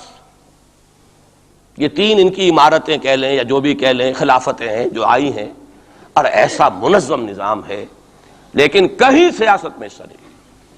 ہمارا فنڈامنٹلی سیاست کے میدان میں آ کے زیرو ہو چکا. پہلے تو علامہ مشرقی اٹھے تھے، وہ تو ویسے ہی ایک جوش کے اندر آ کر ایک خاص جذباتی کیفیت میں اپنی موومنٹ کو کال آف کر کے بیٹھ گئے. 10 لاکھ آدمی، غالباً 10 لاکھ کی فگر تھی، 10 لاکھ یا 1 لاکھ جتنے بھی تھے، میں فگر کے بارے میں نہیں کہہ سکتا، دلی میں جمع نہیں ہوں گے تو میں پارٹی کو ڈسبینڈ کر دوں گا. وہ چند افراد کی کمی رہ گئی تھی اس فگر سے، تو اسی غصے میں آ کر پارٹی ڈسبینڈ، ختم. اب وہ خاکسار ہمارے ہاں تو رہ گئے ہیں، کبھی کسی خاص سیریمنی کے موقع پر کوئی سلامی دینے کے لیے چپراس کرتے آ جاتے ہیں بیچارے. وہ ان کے تو کوئی نام و نشان بس اس معنی میں ہے کہیں. اللہ اللہ خیر سے. اصل فنڈامنٹلسٹ آرگنائزیشن جماعت اسلامی ابھری، لیکن اس نے پاکستان میں آتی پاور پالیٹکس کے اس کے اندر اپنے آپ کو دفن کر کے زیرو کر دیا. وہاں یہ معاملہ چل رہا ہے. یہ ہے اصل میں جو فرق آپ کو سمجھنا چاہیے. یہ 1925، یہ جو دوسری جماعتیں ہیں، وی ایچ پی ہے، وشوا ہندو پریشد، یہ اس کی ایک ذیلی تنظیم ہے، جیسے جماعت اسلامی کی ذیلی تنظیمیں ہیں اسی طرح کی ذیلی تنظیم ہے. آر ایس ایس خود کبھی نہیں آئی پالیٹکس میں، اور 2 مرتبہ تاریخ میں اس کو بین کیا جا چکا ہے ہندوستان میں. چونکہ آر ایس ایس کا آدمی تھا جس نے گاندھی کو ایسیسینیٹ کیا تھا 1948 میں. دی پارٹی واز بینڈ. اس کے بعد جب اندرا گاندھی کا دور آیا ہے وہ ایمرجنسی کا، اس میں بھی پارٹیز اس نے بین کی تھی، آر ایس ایس بھی بین ہوئی ہے، لیکن ہر مرتبہ پہلے سے زیادہ ابھر کر آئی ہے وہ. اور آج یہ سب کے سب وی ایچ پی والے، بی جے پی والے، یہ سب در حقیقت آر ایس ایس کے آدمی، اور یہ ان کا ڈکلیئرڈ ایم اب بن چکا ہے. اور حالات جو ہیں، ہم اس سزا کے بالکل مستحق ہو چکے ہیں. اسیاں سے کبھی ہم نے کنارہ نہ کیا، لیکن تیری رحمت نے گوارا نہ کیا. یہ تو ہو سکتا ہے اب بھی ہم اسی اللہ کی رحمت پر تو ادھار کھا سکتے ہیں، لیکن واقعہ یہ ہے کہ ہم اس سزا کے بالکل مجرم ہو چکے ہیں اور مستحق بن چکے ہیں. اور نظر یہ آ رہا ہے کہ اب حالات ہمارے لیے زیادہ سے زیادہ پیچیدہ سے پیچیدہ، مشکل سے مشکل، اور زیادہ سے زیادہ جو ہے گمبھیر ہوتے چلے جا رہے ہیں. بھارت میں ہندو فنڈامنٹلزم بڑی تیزی کے ساتھ ایک طوفانی شکل کے اندر آیا ہے، اور بھارت میں تو مسلمان تنظیم کوئی ہے ہی نہیں. آپ کے شاید علم میں آیا 2 جماعتیں بین کر دی، جماعت اسلامی بین. ارے جماعت اسلامی بھارت کی جو اصل جماعت ہے وہ تو ایک علمی کام کرنے والی، دعوتی کام کرنے والی، قرآن مجید کے تراجم شائع کی سیاست میں تو ہے ہی نہیں ہوا. لیکن یہ کہ اس کا اور سوال ہی پیدا نہیں ہوتا ٹیررزم کا یا کسی درجے میں بھی کوئی اس طرح کی ایکٹیویٹی جماعت اسلامی. لیکن وہ ہے نا کہ وہ ترازو کا ایک پلڑا اگر ادھر 3 کو بین کیا تو ادھر بھی 2 تو ہوں کم سے کم، وہ جماعت اسلامی بھی بین ہوگی. ہاں کشمیر میں جماعت اسلامی کا ایک رول ہے، لیکن کشمیر کی جماعت اسلامی علیحدہ جماعت اسلامی ہے، وہ ہندوستان کی جماعت اسلامی سے اس کا تعلق نہیں ہے. جیسے پاکستان کی جماعت اسلامی، مشرقی پاکستان یا بنگلہ دیش کی جماعت اسلامی، ہندوستان کی جماعت اسلامی اور کشمیر کی جماعت، یہ چار علیحدہ ہیں بالکل، ان کا آپس میں تنظیمی رابطہ کوئی نہیں۔ کشمیر کی جماعت اسلامی یقیناً ہے، اور یہ سمجھتا ہوں میں، اور یہ صحیح بات ہے، بعض تبصرہ نگاروں نے لکھی بھی ہے کہ اصل میں اس وار سے انہوں نے کشمیر کے مسئلے میں جب یہ بین کیا ہے وہاں کی 3 ہندو جماعتوں کو، تو اس کے ساتھ ہی 2 مسلمانوں کو ایک لپیٹ میں لے کر پارٹیز کو، تو کشمیر میں جو جماعت اسلامی چونکہ ابھی تک وہ بینڈ نہیں تھی، اور جماعت اسلامی کا آرگنائزیشنل جو ہے بیکنگ مل رہی تھی حزب المجاہدین کو، جو وہاں پر جو بھی اس وقت جو جد و جہد کر رہی ہے، لہذا اس کو کمزور کرنے کے لیے کیا ہے۔ لیکن یہ کہ ہندوستان میں کوئی مسلمانوں کی لیڈرشپ ہے ہی نہیں، سارے قائدین تو پاکستان بنا کے پاکستان آ گئے تھے، رہ تو گئے تھے وہاں پہ وہی جمعیت علماء ہند کے لوگ، اس وقت بھی سنبھالا ہے تو انہوں نے سنبھالا ہے، مولانا حفظ الرحمان سہاروی نے سنبھالا ہے، مولانا ابوالکلام آزاد نے کچھ سنبھالا دیا جتنا بھی دے سکے ہیں، باقی مسلم لیگی تو سبھی آ گئے تھے، وہاں سے رہ کون گیا تھا؟ لے دے کر مدراس میں کوئی 1-2 اور کیرالہ کے اندر، کیرالہ میں البتہ یہ کہ راشٹریہ سیوک سنگھ کے مقابلے میں مسلم سیوک سنگھ قائم کیا گیا، اور وہ کام بہت اچھا کر رہے تھے، لیکن یہ کہ ان کو بھی بین کر دیا گیا، انہوں نے خود بھی اپنے آپ کو ڈیزالو کر لیا۔ انہوں نے کہا کہ جب ہمارا تو اصل مسئلہ جو ہے وہ راشٹریہ سیوک سنگھ سے ہے، اگر RSS بین ہو گئی تو ہمیں کوئی ضرورت ہی نہیں کام کرنے کی، انہوں نے خود بھی ڈیزالو کر لیا اپنے آپ کو۔ لیکن بہرحال یہ تو میں کچھ تفاصیل ہیں جو آپ کو بتا رہا ہوں، اصل بات یہ ہے کہ اس وقت ہندوستان میں مسلمانوں کی حالت بہت مخدوش ہے۔ ایک طرف وہاں یہود کے زیر اثر مسلمانان عرب پر تباہی کا دور، کسی بھی وقت کھڑا ہو سکتا ہے کوئی شخص مسیح بن کر، اور خبریں آ رہی ہیں مسیحی حلقوں کے اندر اور وہ یہودیوں کے اندر بھی کہ وہ تو در حقیقت کہیں پیدا بھی ہو چکا ہے اور کہیں پل رہا ہے، بڑھ رہا ہے، یہ ہے وہ ہے، اور جو گرانڈ ماسٹر ہے اس کا فری میسن کا، اس کا نام بھی کوئی صاحب مجھے کل بتا رہے تھے کہ اس کے گھر میں وہ شخص موجود ہے وغیرہ وغیرہ، واللہ عالم۔ لیکن یہ کہ جو کچھ میری جو بھی بات ہے وہ ہے قرآن اور حدیث کی روح سے۔ قرآن کا فلسفہ ہے کہ جس قوم کی طرف رسول بھیجا گیا اس نے اگر انکار کیا اس کو ختم کیا جاتا ہے۔ اس میں ایکسیپشن اب تک ہوئی ہے صرف یہود کی، رسولاً الی بنی اسرائیل کی حیثیت سے حضرت مسیح بھیجے گئے، انہوں نے رد کیا، یہ بھی کنڈیمڈ نیشن ہے، لیکن اس کو اللہ نے باقی رکھا ہوا ہے، اس کا کوڑا مسلمان پر مارنے کے لیے، بدترین عذاب مسلمان پر لانے کے لیے، اس لیے کہ افضل امت بھی یہی تو ہے نا، سب سے بڑھ کر افضل، سارے نبیوں سے افضل ہمارا نبی صلی اللہ علیہ وسلم، اور ساری امتوں سے افضل ہم مسلمان امت، تو سب سے بڑی سخت سزا کے مستحق بھی تو پھر ہم ہی ہوں گے۔ یہ مولانا اصلاحی صاحب کا جملہ میں نے پہلے بھی کبھی سنایا ہے کہ وہ کہا کرتے ہیں ان کے خاص علاقے میں اعظم گڑھ میں کہ جب کسی کو سزا دینی ہوتی تھی تو چمار کے ہاتھوں جوتا لگواتے تھے اسے، تاکہ وہ اگر راجپوت کو راجپوت ہی جوتا مارے گا تو اس میں اتنا اس کو درد نہیں ہوگا جتنا کسی راجپوت کو چمار جو ہے اس کے ہاتھ سے جوتا لگوایا جائے۔ تو یہ یہودیوں کے ہاتھوں مسلمانوں کو پٹوانا در حقیقت یہ عذاب در عذاب ہے۔ ایک کنڈیمڈ نیشن، ملعون قوم، ضربت علیہم الذلۃ والمسکنۃ وباؤوا بغضب من اللہ، وہ قوم ہے جس کے ہاتھوں مسلمانوں پر ادھر بھی آ رہا ہے اور یہاں بھی سامنے آ چکا ہے۔ لیکن ابھی وقت ہے، اور اس کے لیے میں لایا ہوں آپ کے لیے تحفے کے طور پر سورہ یونس کی ایک آیت۔ وہاں فرمایا گیا ہے فلولا كانت قرية آمنت فنفعها إيمانها إلا قوم يونس لما آمنوا كشفنا عنهم عذاب الخزي في الحياة الدنيا ومتعناهم إلى حين۔ رسولوں کی تاریخ میں ایک استثناء ہے، میں چند منٹ اضافی لے رہا ہوں، آپ لوگ بھی حاضر ہیں بھی، اور میرا خیال ہے کہ دلچسپی آپ کی کم نہیں ہو رہی ہے، آیا بھی 4 مہینے بعد ہوں، اس لیے وقت کا بھی زیادہ حق ہے میرا۔ ایک استثناء تو میں نے کہا یہودی، انہوں نے اپنے رسول کو اپنے اعتبار سے سولی پر چڑھایا لیکن ابھی تک بچے ہوئے ہیں، لیکن ان کی تو ہونی ہے وہ سزا جو آنی ہے، حضرت مسیحی کے ہاتھوں آنی ہے۔ جب وہ دجال آئے گا، دجال کے ہاتھوں مسلمانوں کی خوب پٹائی ہو چکے گی، عرب مسلمانوں کی، پھر ان کو کیفر کردار تک پہنچانے کے لیے حضرت مسیح آئیں گے۔ یہ احادیث صحیحہ کے اندر بالکل صحیح، جس میں کسی شک و شبے کی گنجائش نہیں، اس میں گنجائش شک و شبے کی یا قادیانی کے لیے ہے یا منکر حدیث کے لیے، کسی راسخ العقیدہ مسلمان کے لیے ممکن نہیں۔ لیکن ایک استثناء اور رہا، اور وہ قوم یونس علیہ السلام۔ اس قوم کو بھی حضرت یونس علیہ السلام بھیجے گئے، اس کی طرف انہوں نے رد کر دیا اور عذاب الہی کا فیصلہ ہو گیا۔ لیکن ایک قانون اللہ کا رہا ہے رسولوں کے باب میں، رسول ہجرت نہیں کر سکتا، اپنی جگہ کو چھوڑ کر نہیں جا سکتا جب تک کہ ایکسپریس پرمیشن اللہ کی نہ آ جائے. جیسے آپ کو معلوم ہے کوئی بڑا افسر جو ہوتا ہے وہ اپنے ہی can't leave station, D C نہیں جا سکتا اپنا ہیڈ کوارٹر چھوڑ کر. اسی طریقے سے رسول اللہ کا نمائندہ، حکومت خداوندی کا نمائندہ، وہ نہیں جا سکتا. حضرت یونس سے صرف یہ خطا ہوئی غصے کی وجہ سے، اور غصہ کس کے خلاف؟ اللہ کے خلاف نہیں، معاذ اللہ، ان کافروں کے خلاف غصے کی وجہ سے چھوڑ کر چلے گئے کہ بس اب عذاب آنے والا ہے، تم عذاب کے مستحق ہو گئے، میں جا رہا ہوں. ابھی اللہ کی اپروول نہیں آئی تھی جانے کی. یہ ڈیبٹ ہے حضرت مسیح کے، حضرت یونس پر، کہ جو کریڈٹ ہو گیا قوم کے لیے. واحد قوم ہے کہ جب عذاب کے آثار شروع ہو گئے قوم کو محسوس ہو گیا یہ یونس ٹھیک کہتے تھے.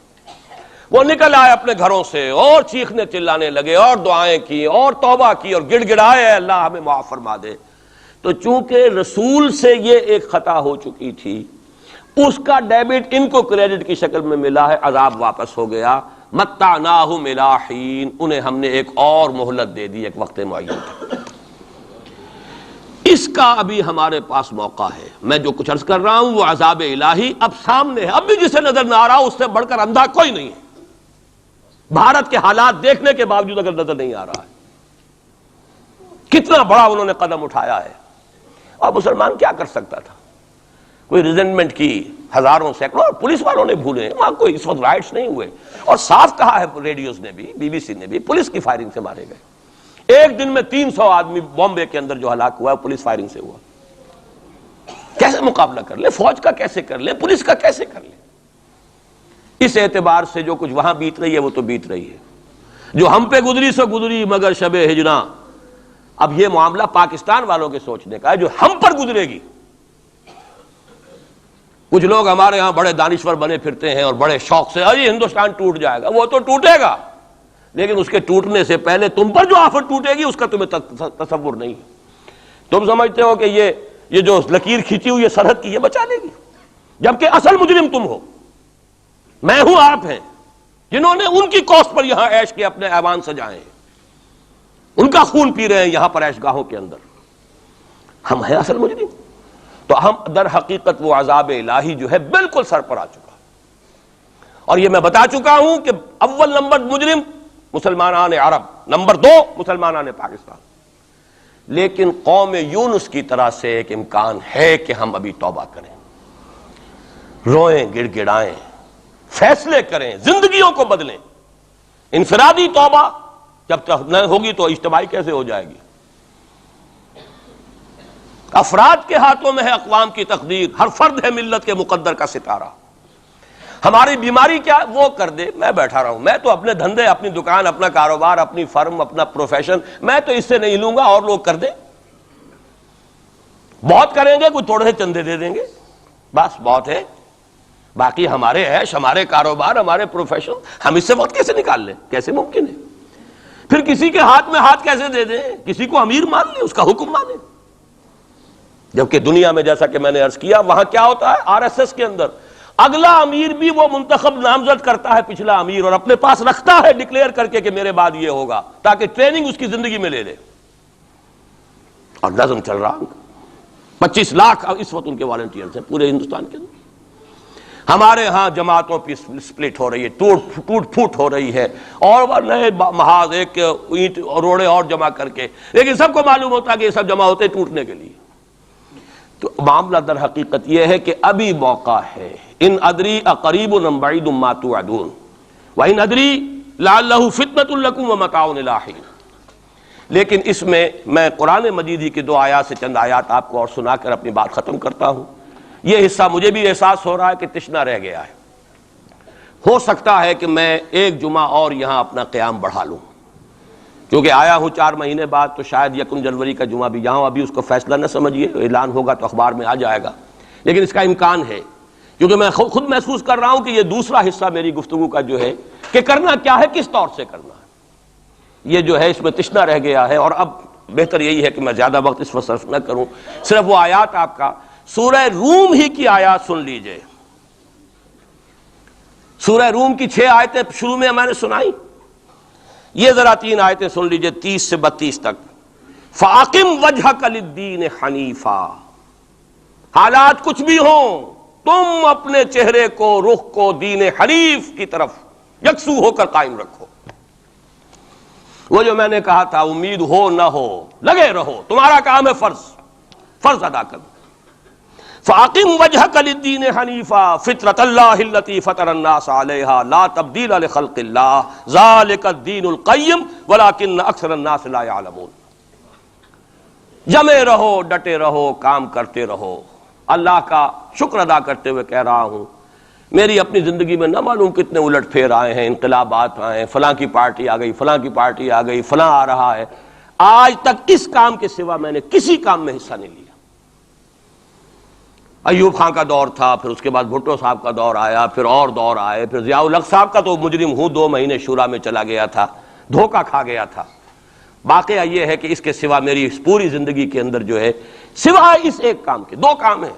قرآن کی طرف بلاؤ اور لوگوں کو جمع کرو، ایک منظم جماعت بناؤ، 2 کام۔